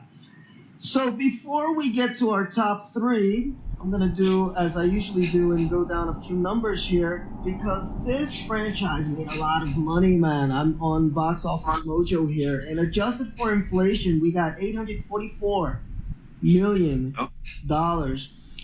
So the unadjusted was $380. And the least grossing of all of these, I think we mentioned already, is Jason X, only made $20 million. And then we got Friday the 13th Part 8 with $33 million. Jason Goes to Hell, which was a horrible movie. That's why it only made $35 million.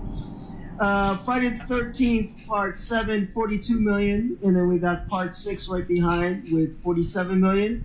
Part 5 made $56 million. And Friday the 13th Part 2 is 6th with $71 million at the box office. And the reboot actually got some love at $79 million at the box office. And then the top four, we got $89 million for the final chapter, Friday the 13th, the final chapter. Part 3 with the 3D gimmick and also with Justin there in the theater watching made $107 million at the box office. Again, adjusted for inflation. And then the top two, it's Freddy vs. Jason at $125 million, but it could not unseat the original, the granddaddy, Friday the 13th from 1980 with $135 million at the box office.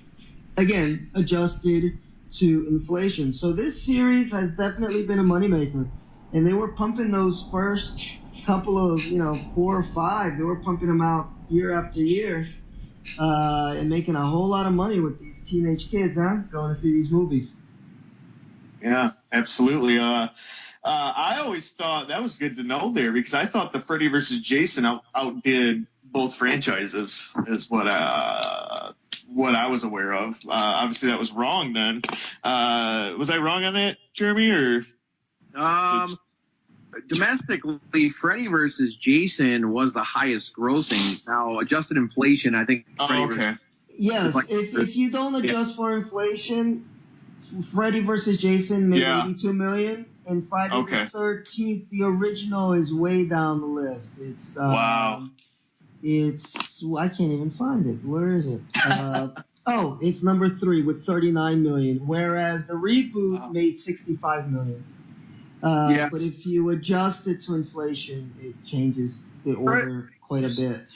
Jason, at the time it came out, I think it did 84 million domestically, which is phenomenal for its kind, and then you adjust it, I think it's like 120 something million. Yeah, but worldwide, that's actually the highest grossing. It made 114, but that's unadjusted. It made 114 worldwide, and Friday the 13th, the reboot, is the second highest grossing with 91, and there's a huge drop off for number 3 is Jason X with 17 million.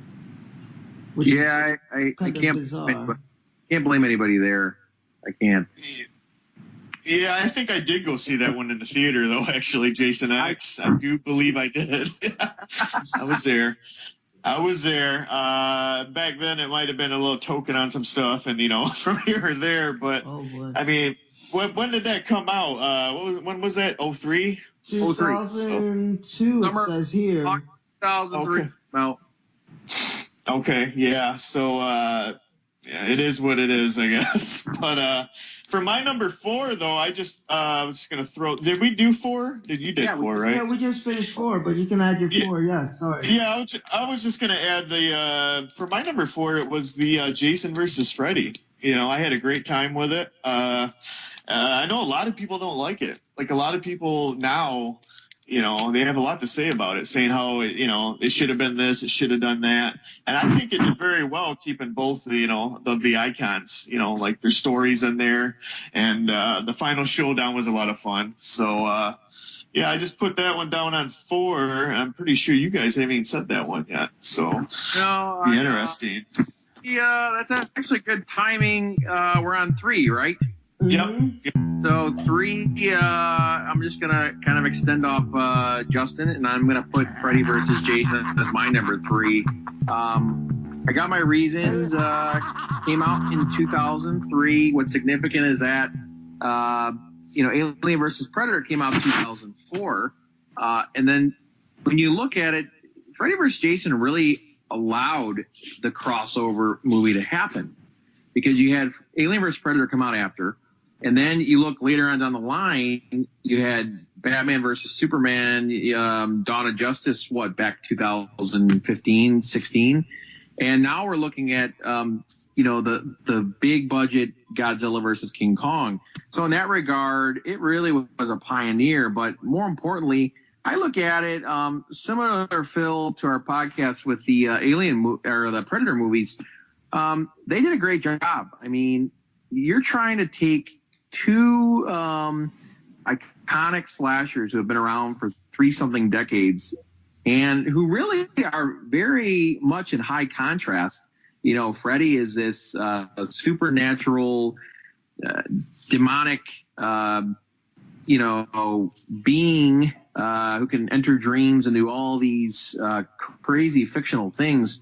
Jason is really grounded to earth, this kind of vengeful entity. I loved how they used the fire of Freddy and the water of Jason and found a way to tie it in as being, an obstacle for each of them. It's as brilliant as Martha being the same name for Bruce and Clark. I loved Robert Englund, obviously never skipping a beat playing Freddy. I really wasn't crazy with Kane Hodder not playing Jason. That bothered me a little bit because, again, I don't prefer the tall, hulking Jason, but I understand why they did it. If you're going to have Jason show off his powers, right, in the real world, when he pulls Freddy in, he has to be significantly strong, and to back that up and make it convincing, he had to be as hulking as he was. But when you look at the story, Freddy is in hell. He's been in prison, and he feels like he's been forgotten. He manipulates Jason to kind of go stir up mayhem, and it pulls energy from the Elm Street kids to allow him to come back. The choreography between Freddy and Jason had a certain WWE feel to it, which I loved. I mean, they could have had this be very clumsy, but the battles were staged really well. I mean, comical, and yet on a level of mano a mano. I mean, I appreciated them. Anyone looking to find real consistency and continuity from earlier films in both franchises tying into this one will be disappointed. And I think it would have been too much. You can't cram all that in. They had to find a way to clean slate and yet adhere to what both the started out as. So it's my number 3. I'm pretty content at where I place it. I'm content with it too. I think 3 is a good spot. Yeah. I put it up a little bit higher, but I agree with everything you said, and I'll talk a little bit more about it in a second. Now, again, boys, get your kiki shoes on because boy. At number 3, I put the No Jason movie, Friday the 13th, A New Beginning. Oh my God! Yes, I had so much fun with this movie, guys. You won't believe how much fun I had with this movie because it was campy. I love camp, and the series itself is kind of campy. No pun intended. But the characters are so over the top, especially like that farm family, like the mom and the son. Oh yeah. Yeah, it was so over the top. But man, I kept laughing at the jokes. I know I appreciated how absurd the movie was. There were a few kills that involved non-central characters that took a little bit too long to get going. Like especially there's a scene with these 2 boys in the trying to fix their car. And it just went on and on and on. But aside from little things like that, the movie just rolled along. It cracked me up, and it had one of my favorite characters because it reminded me of my little cousin who's a little badass, which is Reggie, a little black kid, who was at the mental institution, but he wasn't really there. He was just there with his granddad, and man, that boy had me cracking up. And I liked how they ended up killing his brother and his girlfriend inside the latrine. I don't know. There's not too much I didn't like about this movie. I like the music. I like the comedy aspect. Jason was Jason. I mean, wasn't really Jason, but the kills were very much in line with what you would expect Jason to do. And then different from the final Friday, Jason Goes to Hell, and even Halloween 3, which obviously is just like total left turn from the Halloween series. Yeah, it was a copycat killer, but at least like we got to see the costume, we got to see the hockey mask. So even though at the end we end up with the gotcha, it wasn't really him moment, but it didn't take me that far out of the idea of I'm watching a Jason movie, because he physically is there, even though it's not really him. Bill, you're killing me. I mean, we're talking about. It's almost as if you'd say you loved Ben Kingsley's Mandarin in Iron Man 3. I don't take any death threats after you say that. So I know, but Jeremy, you don't understand. That's what we're working for. We're working for hate mail. Okay. Well, because the more people, I think it's very funny. I think people that don't like you actually are your biggest fans, so to stir the pot a little bit. But I had fun with it. I really did. I would watch it again anytime. I mean, that ending, though, that was one of the worst endings I thought in, those films. I mean, you got Tommy, somehow the mask is just, unexplained in his drawer, and he's got the new mask and he puts that on, and then, kills the girl in the end. I guess he's supposed to be Jason. And of course, the studio knew they screwed up, and they had to reset the story for the next one. Where Tommy just finally got out of the cycle ward or whatever, and never became Jason. Yes. There's a little bit of rewriting in that one, rewriting of history. Yes. But honestly, Phil, there is a lot of comedy in it. I believe that's the one where I said I liked the guy who played Suicide, from Return of the Living Dead, where he's axing that poor guy. He turned out to be the son of the ambulance dude. But, they also, the black guy, the older brother, he was also in Return of the Living Dead.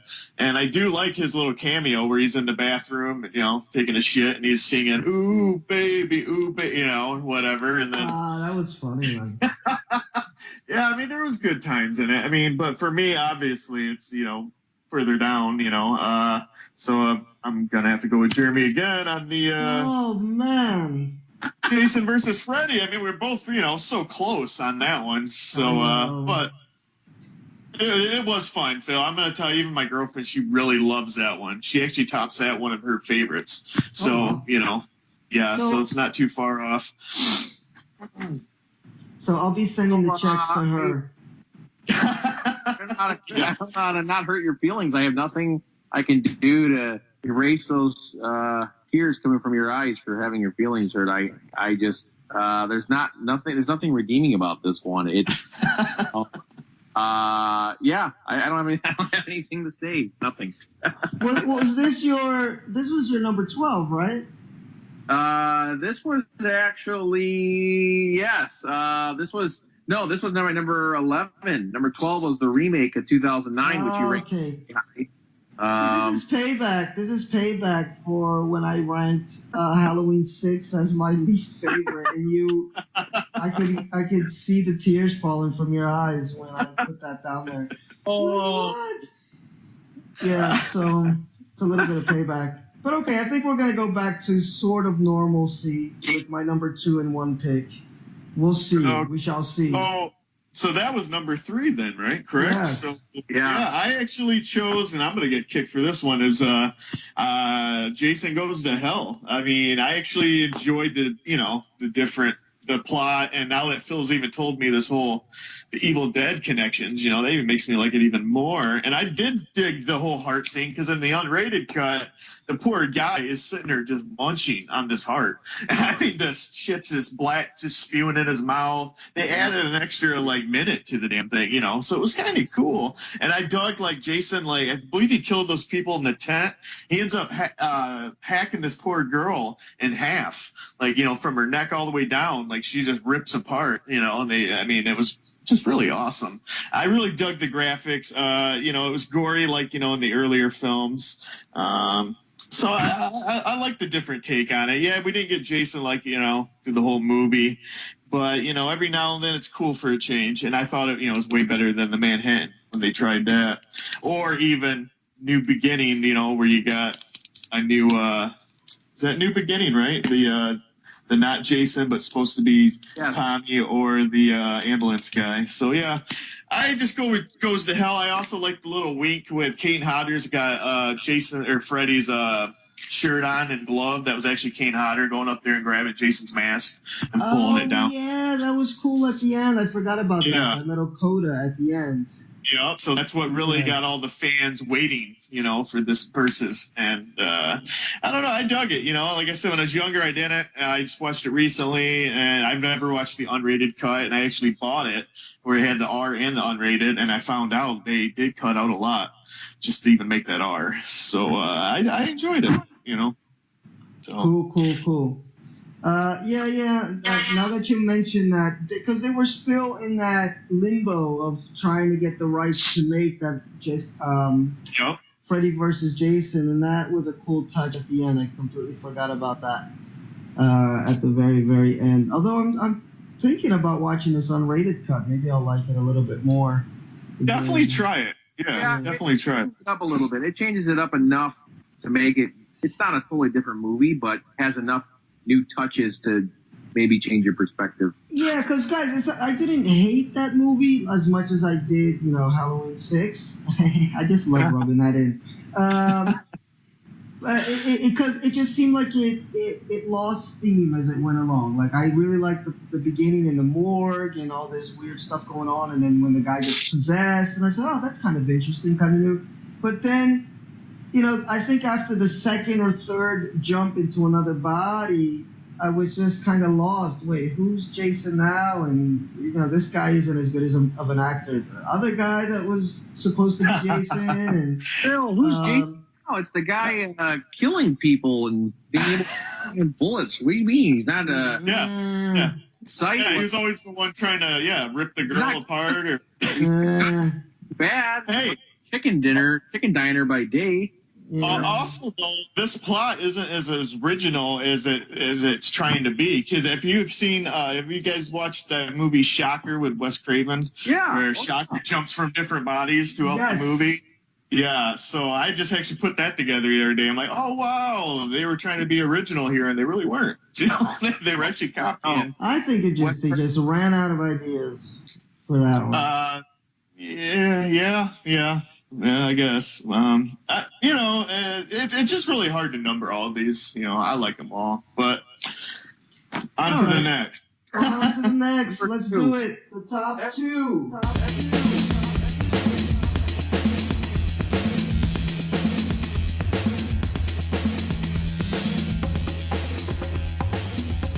The top two, get your drum roll out.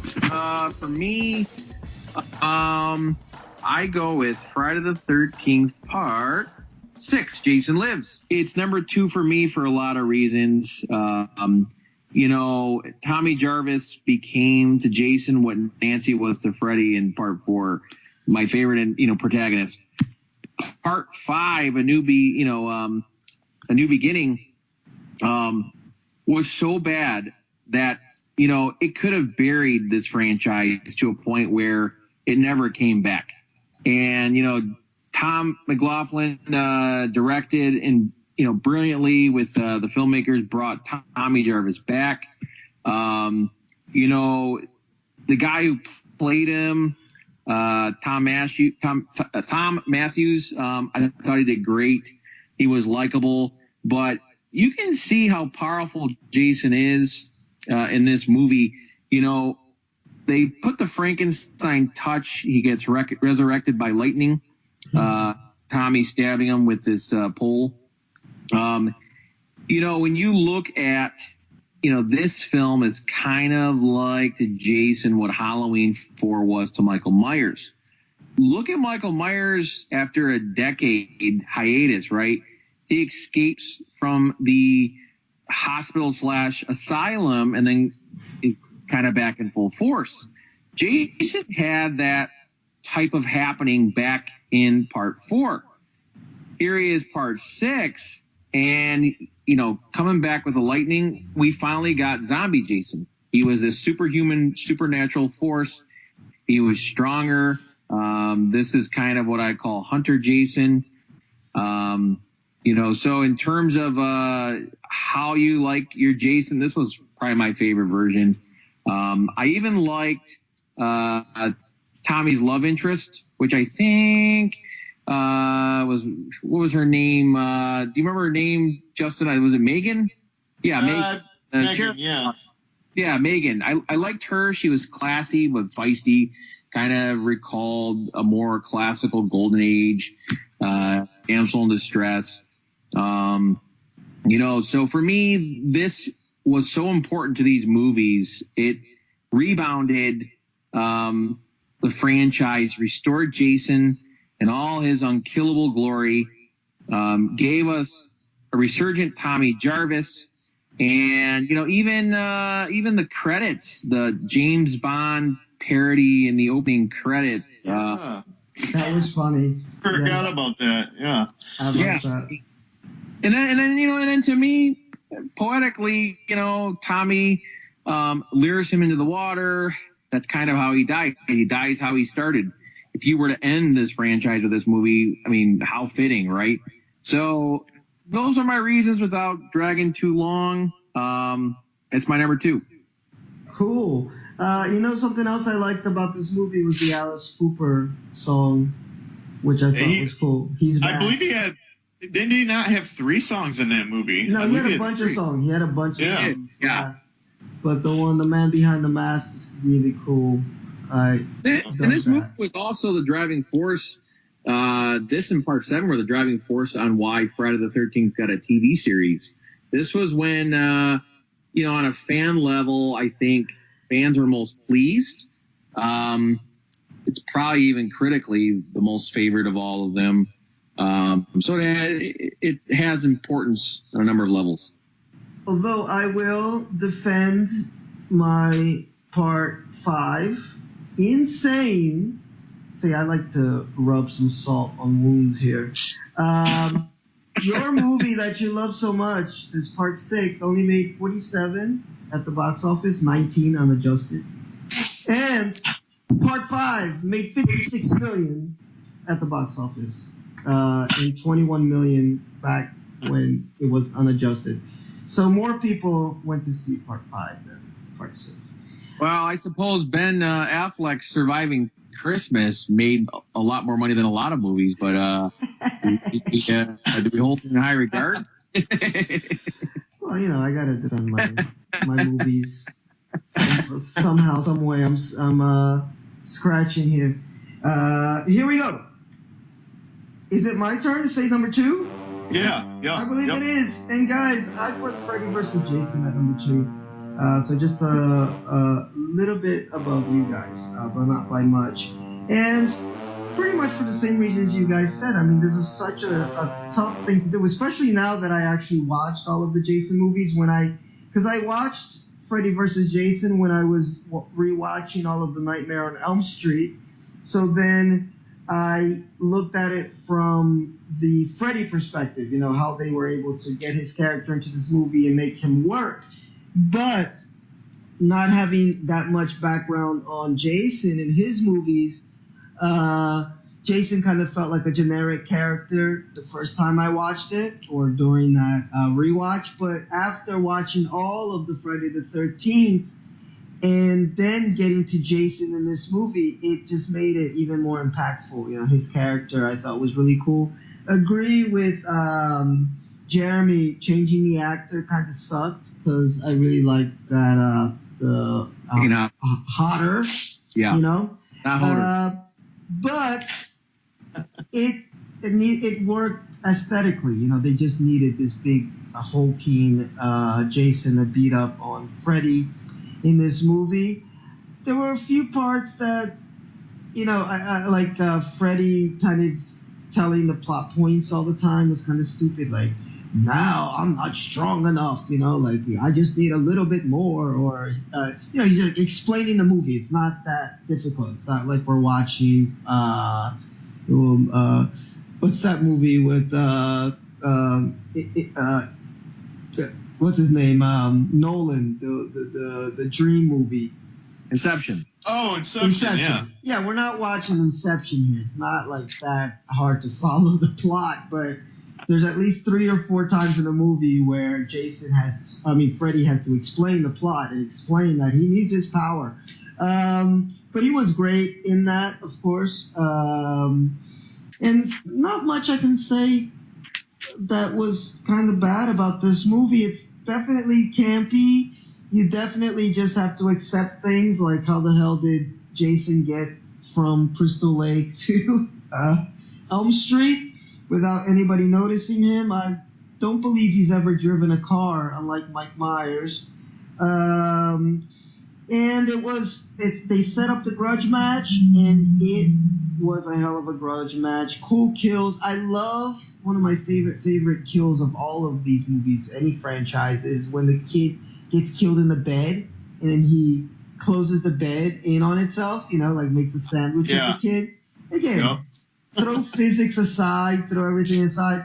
There's the Alex Jones cameo in this movie, which makes me chuckle every time because now he's like this serious conspiracy guy, that we all have to believe. And here he is in a slasher movie playing the dad, and he gets his head chopped off. So for all the Alex Jones haters, there's that great scene. Kind of unfortunate that is it Kelly from Destiny Child throws out the faggot word. Oh yeah. It always is like, come on, this movie was so cool. Why'd you have to do that? But it didn't irritate me as much watching it this time because I think I was enjoying it more coming off of all these Jason movies before it. And she gets an awesome kill too. I love how he just smacks her ass. And she lands on the tree. Oh, and I love that little dude, the one that's kind of nerdy. He was so nice to everybody, and then he kind of sacrifices his own life to save her, and he's like, just leave me by the tree, and you see the blood spilling out. So a lot of nice touches in this movie. Like Jeremy said, the fire and water thing. You kind of have to forget that Jason has swum before. He's been on a boat before. I mean, right. That's not really his kryptonite, but whatever. You kind of forget it. the lady that played the mom is the original actress, right, from the original movie? Yes. No. Wait, the mother? Yeah, I think it was. She was great. I mean, if it wasn't, she really brought that evil intensity. So that's why I put it at number 2, guys. I really think this is a cool entry to both franchises, actually, not just for the Friday the 13th franchise. Enjoyable movie.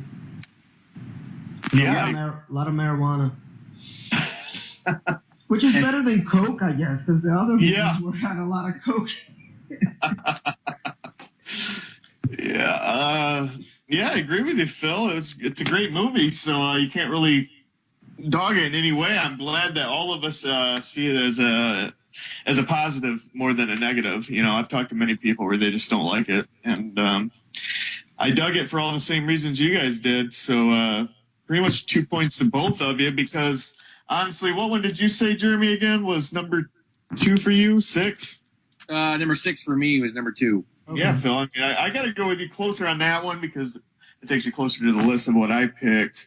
But it is a great film. I agree. The water thing had me confused a little bit. I didn't understand why Jason was scared of the water because he's been in it so many times. But overall, I liked it. I didn't like the main actress getting the best of both of them. I kind of wanted to see them still going at it. They wanted to bring an Avatar: The Last Airbender elemental thing with the water. Yeah. Oh, and one real quick question. Who do you guys think won that fight? Freddy winking with his head being held in Jason's hand. I mean, you have to conclude he gets the last laugh. I think Jason's dreaming. And that's Freddy's way of keeping him mentally occupied. That's just my take. Oh, that's a cool take. I didn't think that is a cool take. I just thought of it as a draw, Yeah. Freddy still lives. I know the director said, I believe it was on the Nightmare documentary one, where he said that he says Freddy won, the actual director. I don't know if, Jeremy, you probably did see that yourself, but I remember just watching it. And what was his reasoning behind that? He didn't really say, but I think he always favored the Nightmare on Elm Street series over Friday, because I believe he even said he didn't watch one series. He watched the other one, the Nightmare one, before he got into the Jason, Now, series. There is alternate ending that I saw after this movie, where the 2 leads, the 2 survivors at the end, they're in bed, they're having sex.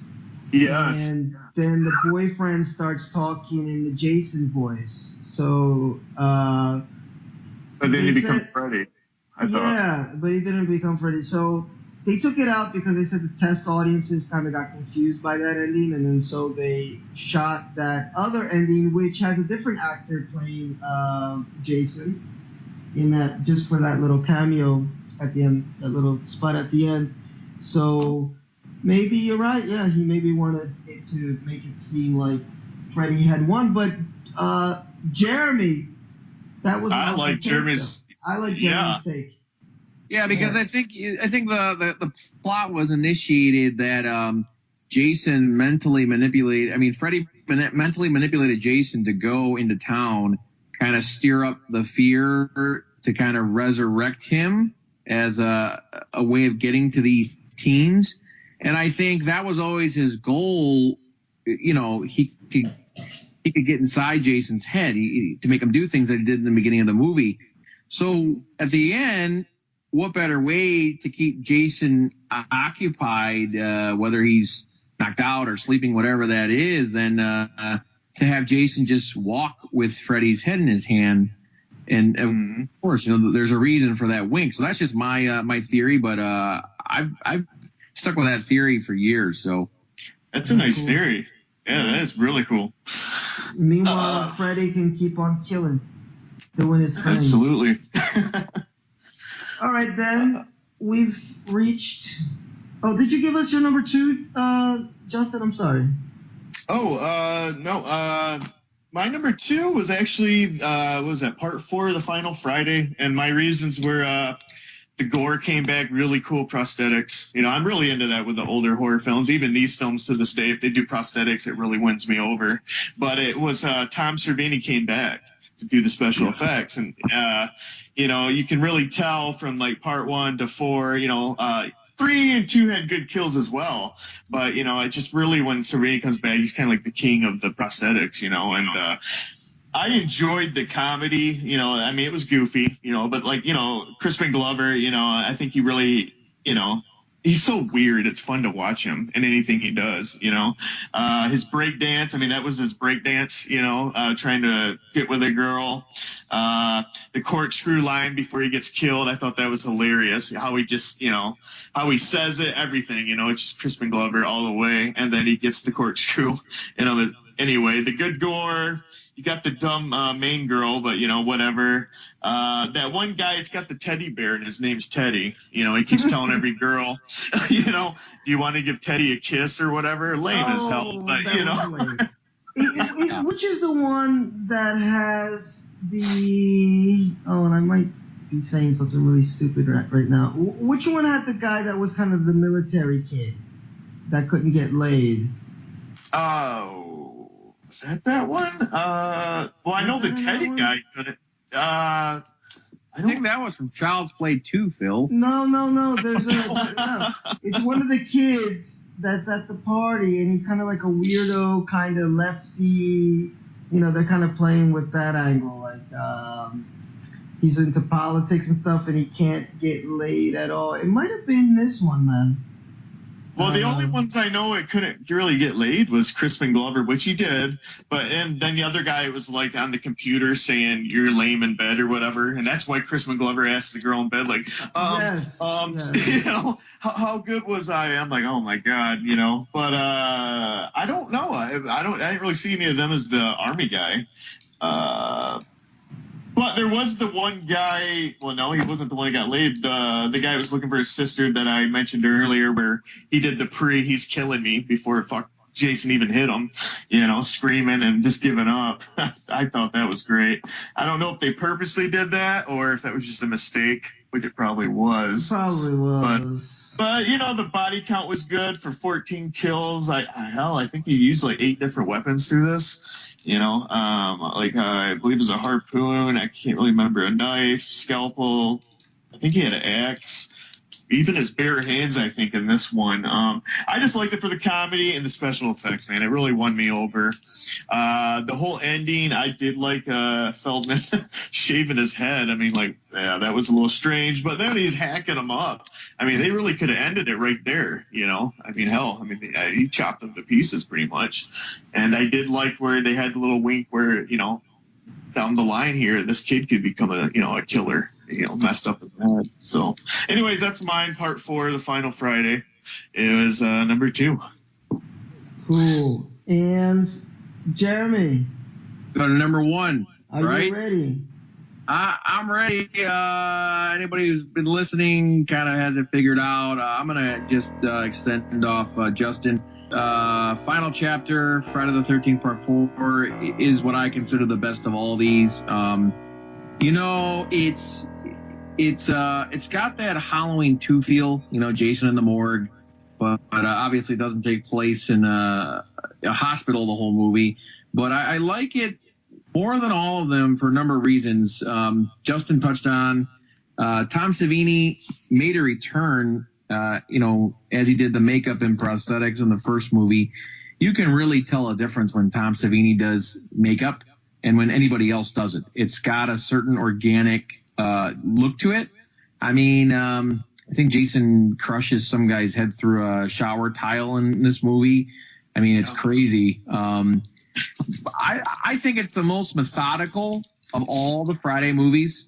Ted White, if you guys don't know, he's was like a decades-long stuntman. He played Jason here.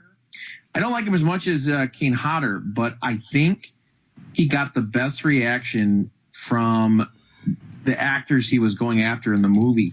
He did an interview and said he purposely stayed away from them socially so they would actually be creeped out by him. You know, with something, you know, Heath Ledger did on Dark Knight, or Jared Leto did with Joker and Suicide Squad. but he purposely wanted them to be creeped out by him. He even was really annoyed with Corey Feldman on the set, and Corey Feldman was annoyed with him. You can see the reactions in the movie, you know, when Jason's doing the cat and mouse chase in the cabin.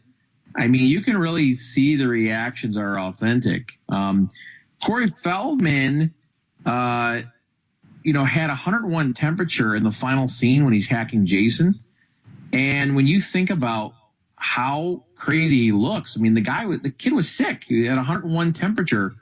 I think, you know, between Savini returning to apparently at the time kill Jason off, Corey Feldman giving us the series' best protagonist, and then Ted White being the most methodical actor playing Jason, that's reason enough to put this number one.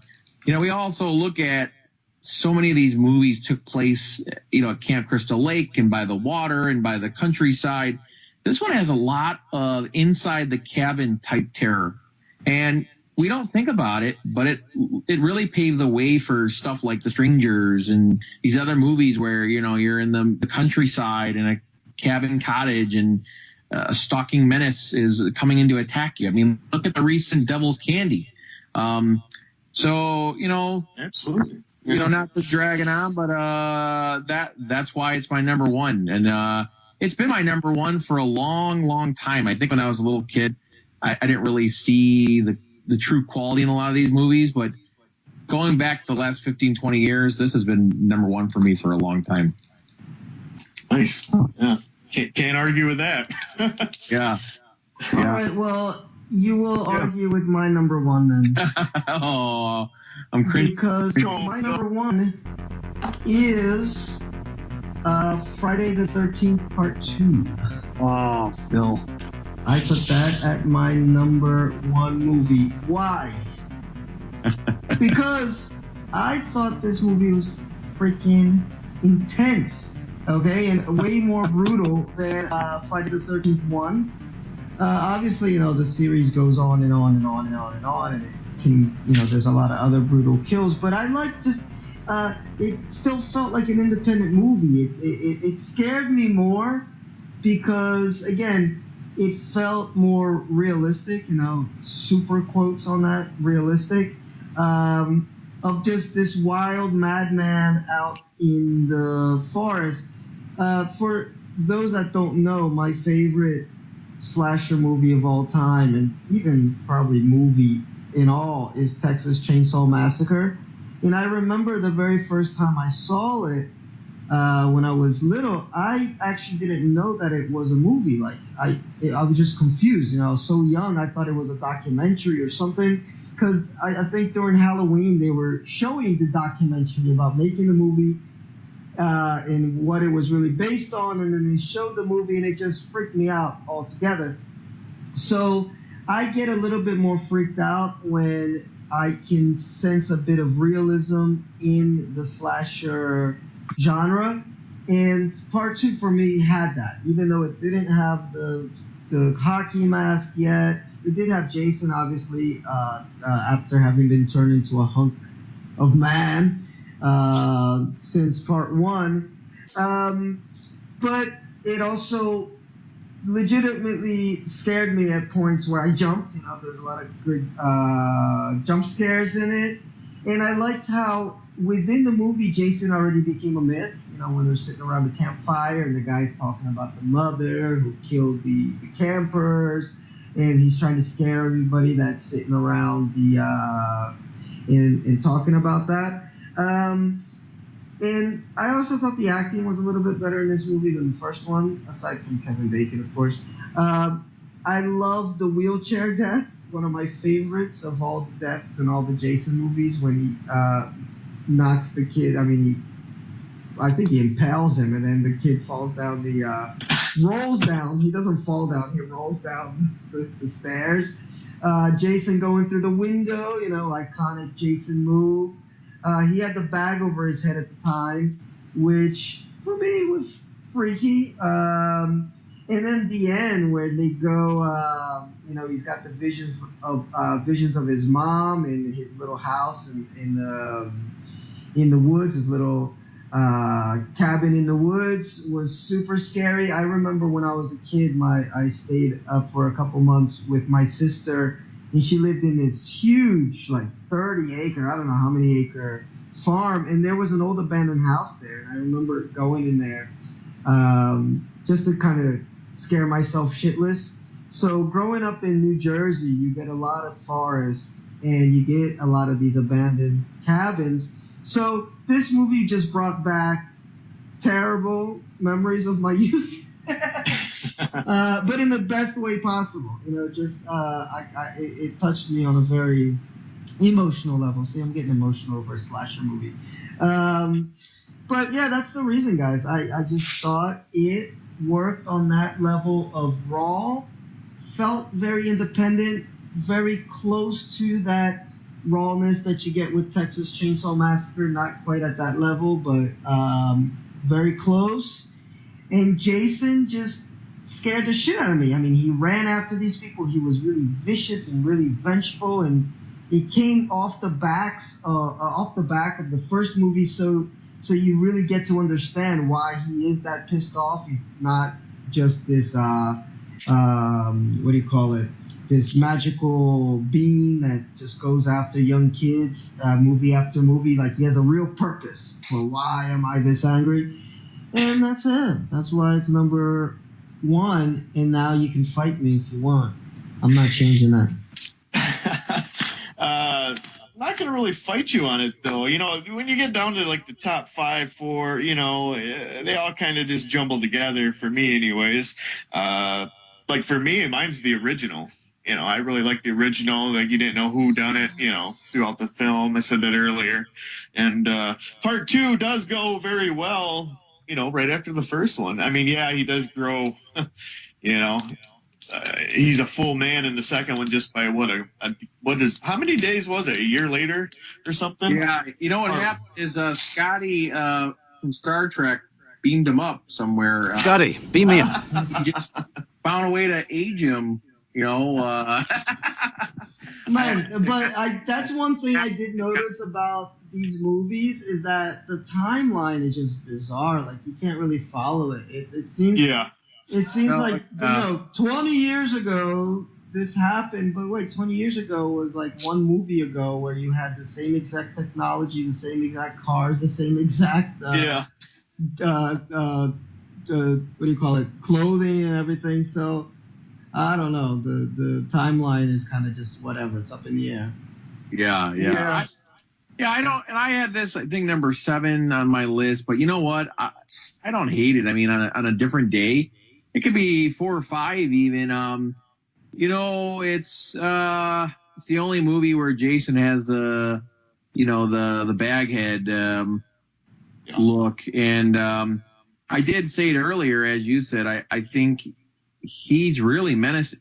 I mean, the way he's chasing down the victims, going after them, and the cat and mouse interplay in this movie, it has some of the best, among all 12. So, I don't think I'd ever put it number 1, but understandably, I like your reasons. Yeah. Cool. By the way, I found out the name of the army kid. It's Eddie. He's in New Blood. New Blood. Okay. Yes, and he. Okay. It's because he's got like the little army jacket on with the little. He's smoking pot and he can barely get laid, and I think he gets his head chopped off while opening some presents. Mm-hmm. Yeah. For some reason, I can't even think of who that was. But okay, yeah. Part 3. Is that the one where they killed the people playing paint gun or whatever? Or was that the one? I don't remember. Where he killed like paintball people, where they're all doing paintball out in the woods, and he's chopped that one in half. I remember, yeah. I think that was the one. Yeah. It might have been. They all run into each other. It's incredible. How much they run into each other. But because there's a couple Eddies. There's one Eddie that gets his eyes kind of like there's a puts a belt around his eyes and he gets his eyes. Yeah, that was a nice kill. His head. Yeah. But this other Eddie is somebody else. But anyway, well, guys, we made it to the end of this list. I mean, we had a lot of disagreements, but I always like Jeremy's perspective, which is it's a cool franchise, and everybody sees something different in it. None of us hate these movies. We all love them, but we love them for very different reasons. And it just depends on what attracts you. Maybe you like sci-fi like me, so you don't put Jason X so down low on the list. Maybe you are a fanboy of the series and you know all the directors and who worked with whom, and you see something in there about the makeup that says, oh, wow, it's incredible that he was able to work on this movie, and I can see the difference. What's cool is that all these movies work. So if you've never seen a Friday the 13th movie, and I know there's some of you out there who haven't, because I hadn't, watch them. I think you'll have a lot of fun with them. Start at number 1 and just move down the list. Now, as we usually do at this time, we're just going to give a super lightning round recap of our rankings.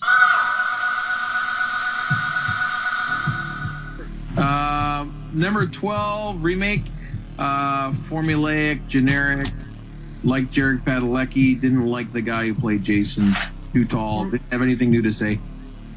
For me, number 12, Jason Goes to Hell, crappy movie all around, tried to bring in supernatural elements when they were not needed. Jason is already scary on his own. For me, number 12 is Jason Takes Manhattan, just boring, and that's about it. And we have Super Darth Vader Jason in this one, and it sucked. So, number 11, Jason X, Jason in Space. To me, cheesy concept. Kane Hodder got buried under the makeup. Blending the genres doesn't work. For me, number 11 is Jason Takes Manhattan. It should have been Jason Goes to Manhattan because more than half of the movie he's on a boat. So nothing much in this movie to look for. That's it. Number 11 for me is Friday the 13th, the remake, Michael Bay. That's it. Number says it all. Michael Bay said it all. Number 10, Friday the 13th 5. New Blood. It wasn't Jason. Just Jason in mask. The guy who played Tommy Jarvis. No emotion or expressions. That's it. For number 10, I have Friday the 13th Part 7, which has Carrie meets Jason, and it was just a psychotic movie that I didn't get into at all. Number 10 for me was Jason X. There was some good moments, but overall, I didn't really dig the whole space thing. Just overall, it just felt like Leprechaun in space or Hellraiser in space. Yes. Just didn't really do it for me. Number 9, Jason Takes Manhattan. I liked Jason on a cruise ship. I liked some of the cinematography shots. I liked the cultural references of kicking over the boombox, but everything else failed. For me, number 9 was Jason X, sci-fi horror. Corny as hell, but not offensive. Corny as hell. Number 9 for me was The New Beginning. It was kind of cool, like the whodunit. There was comical things throughout the whole film. There really was. But I feel this is where the prosthetics and everything kind of went low. Like the budget started dropping once this movie hit. And overall, it just felt kind of robbed when it wasn't Jason in the end. And the ending really just left a bad taste in my mouth. So that's it. We are on number 8. Number 8, Jason Goes to Hell. I liked bringing him mythology to how to kill him. I liked the whole Deadite connection. But again, it proves you have to see your boogeyman horror hero favorite in full flesh to really be entertained, and we didn't have that. We just had Jason's spirit jumping from body to body. All right, number 8 for me was Friday the 13th, the final chapter, the 4th installment. It definitely had really awesome, vicious kills, but I felt a little bit like franchise fatigue already at number 4. And number 8 for me was The New Blood. Overall, I mean, it's an alright film, but I feel again kind of robbed. That they were rushing in this one because they were hoping for the Freddy versus Jason. They didn't get it. They threw the Carrie vibe in there. The whole Carrie story basically. Overall, it was pretty good, just not as good as the ones lower down on the list for me. And the father jumping out in the end was pretty cool, but the thing is, he looks just like how when he fell in. So I didn't really understand that. I figured he'd be like, bones or something, I don't know. But overall, yeah, it's an all right film though. But it's an 8. Number 7 for me, Friday the 13th Part 2. Didn't hate it, just didn't love it. Felt like the look of Jason was too much from the town that dreaded sundown. They killed off the main survivor girl from the first one very quickly, and it doesn't have much more to stand out. All right, for me, number 7 is Friday the 13th, Part 3. I like the thriller music and the 3D feel to it, but again, not much going on in this movie. The kids weren't that interesting. Iconic for having the Jason mask in it, but pretty boring movie until the very end. The end makes up for it. I believe it's Jason Lives. Yep. Overall, it was a good movie. I mean, Tommy Jarvis coming back. Not much really to say about it. He just not really dead. Number 6, I have Friday the 13th Part 3. It's known for Jason finally wearing his mask for the first time, but not really anything significant going on here. That was it. Number 6 for me, Friday the 13th, Part 6, Jason Lives. I know it's a fan favorite. They have a new actor playing Tommy from Part 5. In Jason, it's an important movie because of Jason being turned into a supernatural force, kind of like Freddy Krueger and other supernatural slasher killer monsters of the 80s. So that part was cool, and most people love it. Yeah. Number 6 for me, 3D. I enjoyed it. Like I said, I watched it in 3D. You still can to this day. If you can, I definitely recommend it. It's Jason first gets the mask, but overall though, it was kind of bland in certain areas until he did get the mask. Unless you got the 3D thing going, I can see if you didn't like it. But yeah, that's my number 6. Jason 3D. Number 5, I got Friday 1. Again, historically, launched the franchise, reversed the Psycho formula. Mother was killing over son dying. The lack of Jason really being in here puts it at 5, but it has historical importance to rank that high. So cool. For me, number 5, controversial decision here. I put Friday the 13th, the remake. They definitely amped the movie up, but I don't think they destroyed so much of what made the originals as great as they were. So I think it's a cool movie. They had a new vision for it, but it didn't stray that much from the original vision. My number 5 was Part 2. I did dig it. I mean, it's an intense film. It seemed like he's really pissed off in this one. He's ready to kill. The whole sack thing, I got used to it. I mean, it's a part of him becoming who he is. Overall, yeah, it's a good film. Just not, on today, it's just not on the level of the ones further down. So, but yeah, Part 2 for number 5. Number 4, Part 7. I actually like the whole Carrie versus Jason thing. It allowed Kane Hodder's gifts in playing Jason to stand out. It's my favorite look of Jason as well, with the whole deadite and spine swing. There you go. For me, number 4 was the original Friday the 13th. The twist at the end with the mom being the bad guy is classic, and she was a great actress. A lot of cool death scenes, and it's the original slasher movie from this series. So definitely watch that one. Cool movie. For mine, number 4 is Jason versus Freddy. You know, I really dug the showdown. I liked basically the whole showdown, and also the lead up to the movie where they were actually at, you know, events where they were acting like a boxing match. They're getting ready for a fight. I love the you know, the way how they pumped that film up, and overall, just two icons going at it. So it definitely hit my number 4. Number 3 was Freddy vs. Jason for me. It laid the blueprint for Alien vs. Predator, Batman vs. Superman, and now King Kong vs. Godzilla getting made. Brilliant WWE type fights, and no better way to take these two icons in one story than how they did it. Number 3 for me, Friday the 13th. In the beginning, another controversial choice, but I loved how campy this movie is, and I laughed along with it. No Jason in this one, but it's still entertaining as hell. Number 3 for me is Jason Goes to Hell. I enjoyed it, although he wasn't really in the film throughout. I still dug the, you know, like I said, the prosthetics. Not even Tom Savini, but it lived up to it. You know, the extra gore for the unrated version. I dug the whole Necronomicon or whatever from Evil Dead. That's just really cool to me.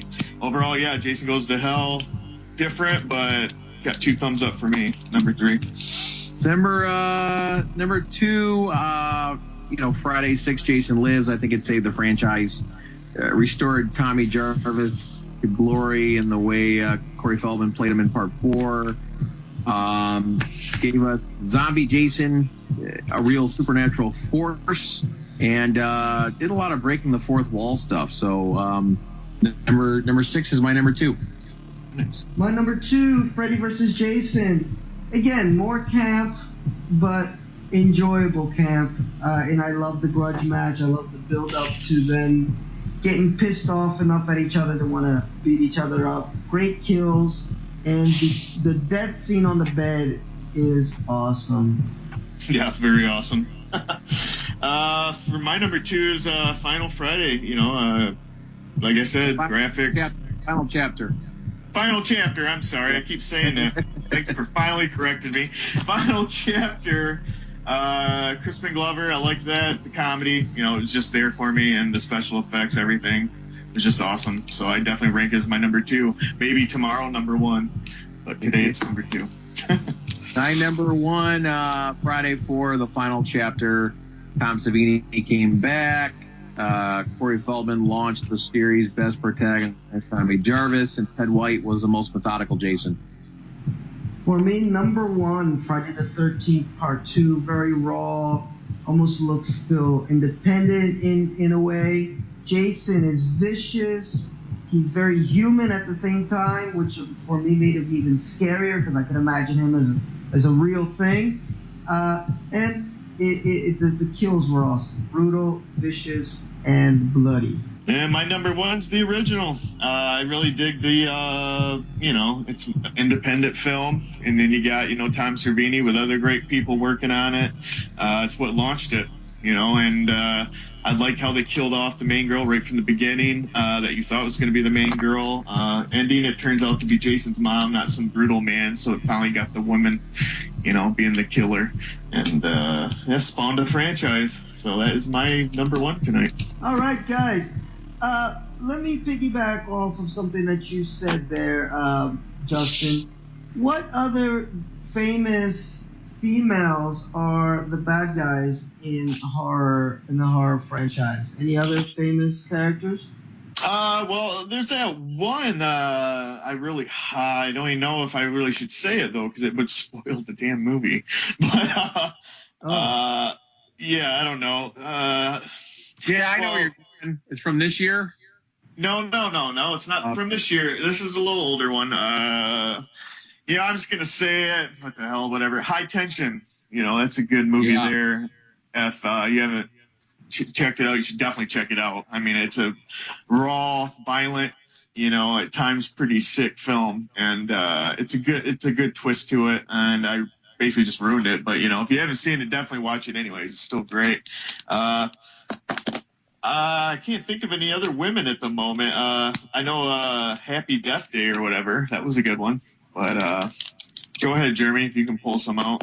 Yeah, I think what was it? Emma Roberts was the culprit in Scream 4, was it? Yeah. And, I think we forgot that the most sinister female turn into the dark side occurred this year in Hereditary. I mean, has there ever been a grandma so evil? She might rank atop them all. So if you really want to go deeper, you can look at what was it, Reagan from Exorcist, even though the devil was in her body.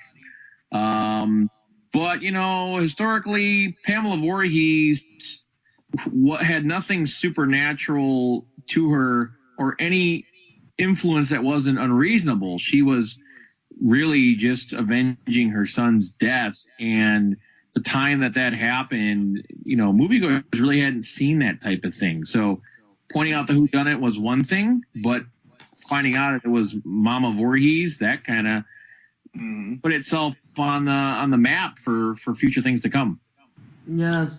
I'm looking here at a list, and it has, maybe you guys have seen some of these movies. We have The Loved Ones. Oh, yeah. Yeah, that one's on Amazon right now. If anybody wants to check it out, I think it takes place in high school. Is it? It's a high school movie. The Loved Ones. Oh, The Loved Ones. We got High Tension, like Justin said. Asami in Audition. That's a good one. Jennifer and Jennifer's Body. Samara in The Ring. Although she doesn't do much. How could we forget Annie Wilkes? Misery. Oh, Vicious. Yeah. Oh, Vicious, man. Vicious. She's one of the best ever. And I guess I'll give like a pseudo nod to the character played by Charlize Theron in Monster, although it was obviously more real life, but she was a true monster in that movie. And actually one of the few real life serial killers. Kayoko in The Grudge. I forgot about that movie. Reagan in The Exorcist. So, okay, they rank her as one. Lola in The Loved Ones, which we were just talking about. And Mrs. White in Carrie. Oh. Yeah, Carrie White, Piper Laurie. She was out of time. She was doing some freaky stuff. So, okay, guys, I want to thank everybody that sat through and listened to the ranking. Our next podcast is probably, most likely, I should say, going to be a Nightmare on Elm Street ranking, and we'll definitely invite Justin back for that, because I know he's a huge fan of that franchise. And of the big three, most people talk about the big three: Halloween, Friday the 13th, and Nightmare on Elm Street. Friday the 13th came close, but it didn't. It didn't take Nightmare on Elm Street from my top ranking of these top three horror franchises. I really love Freddy Krueger a lot, so we will be doing that, and then hopefully very soon we'll be doing a Star Trek one. Bill has to write me a check first. And that converts to an hourly rate. You'll get through them. And actually, you can use that as one of your rankings. Like, I couldn't get through this one. Well, that's great. I got through 10 minutes of this one, and so it's bottom of the list. I got through 20 minutes of this one, so it's second last. But there's some good ones in there. I think you'll have fun with it. You'll have fun with them. And guys, we are not just a horror podcast, but 'tis the season, of course. So we're talking a lot of horror. We also want to talk about movies in general. So we'll hopefully be back with you in maybe next week talking about Halloween. So I don't know, Justin, maybe save your comments on Halloween, because I know Jeremy wants to get out to see that. Yeah. Don't wait for me because they're only going to show it down here in Brazil at the end of the year. But I got a few movies that I watched in October that we can talk about that I enjoyed, like Venom, for example. So let's save a little podcast for talking about Halloween, Venom, maybe A Star is Born, some of the movies that we saw in October or television shows that we really liked. Yeah. And so we'll do that very soon. So, guys, any final words? No, I want to say thanks for letting me be on tonight. I really appreciate it. It was fun listening to you guys on your opinions on the movies and with mine. It was cool insight. I learned a few things about the franchise I didn't know about, so that was cool. I just want to tell everyone thank you. If you want to join our page, we have Talking Films on Facebook, where you can actually read their reviews. Jeremy usually posts stuff up, usually people debating on what movies came out and what's better or whatnot. So if you want to join that, it's always fun. Also, if you are a Halloween fan, I definitely recommend this new one. It really pulled me in. I haven't watched a Halloween film like this in probably since the original, honestly. I mean, they were really going for that vibe in this. And Jamie Lee Curtis, she pulls out all the stops. I mean, she's phenomenal. And her daughter's great, even the granddaughter. Michael Myers is an older man, crazy psychopath, older. It's intense. I mean, this is a good movie. And the score's back with John Carpenter. So you got that going. And it's scary. I mean, it's got some scary shit in it, and I definitely recommend it. And go see it. And Jeremy, any last words? Any parting words? No, I think we all learned something new going over these movies again, ranking them. And I love that, we all come to the table with different perspectives. As we said, if you're a fanboy or if you're looking at it objectively as a critic, or if you're just jumping in to catch these movies on a clean slate, then, all the opinions are going to differ. And that's what makes these type of podcasts fun. If we were all agreeing, I think people would tune out pretty quickly, but it's valuable to differ our opinions. And I think it's what gives these franchises with so many movies, we're talking about movies, franchises with 10 or more movies. I think it's what gives them longevity. Yeah. The fact that you can absolutely hate one of them and I can absolutely love the other, and the one that I hate, Justin absolutely loves. It gives them that longevity. And by the way, I don't know who won the who got more points. All I know, the only thing that I know, guys, is that I'm editing this. So. Oh, great. So okay. you will find out who won once the final edit is out. Okay, Tim Donaghy. I'm not gonna say anything beyond that. And guys, don't forget to follow me and Jeremy on my blog. It's Brazusa, Brazusa. I split my life between Brazil and the USA. That's why you got that freaky name, Brazusa. But Jeremy writes some great reviews on there, and we have some of our rankings for these movies on there too. So check that out, and don't forget to like and subscribe. That's so important for us, because the more you like and subscribe, the higher up we go on search lists, and you'll know when we come out with a new podcast. Okay, so guys, have a good morning, good evening, good afternoon, wherever you are. And we'll talk to you next time. Bye, guys. Sounds good. Bye.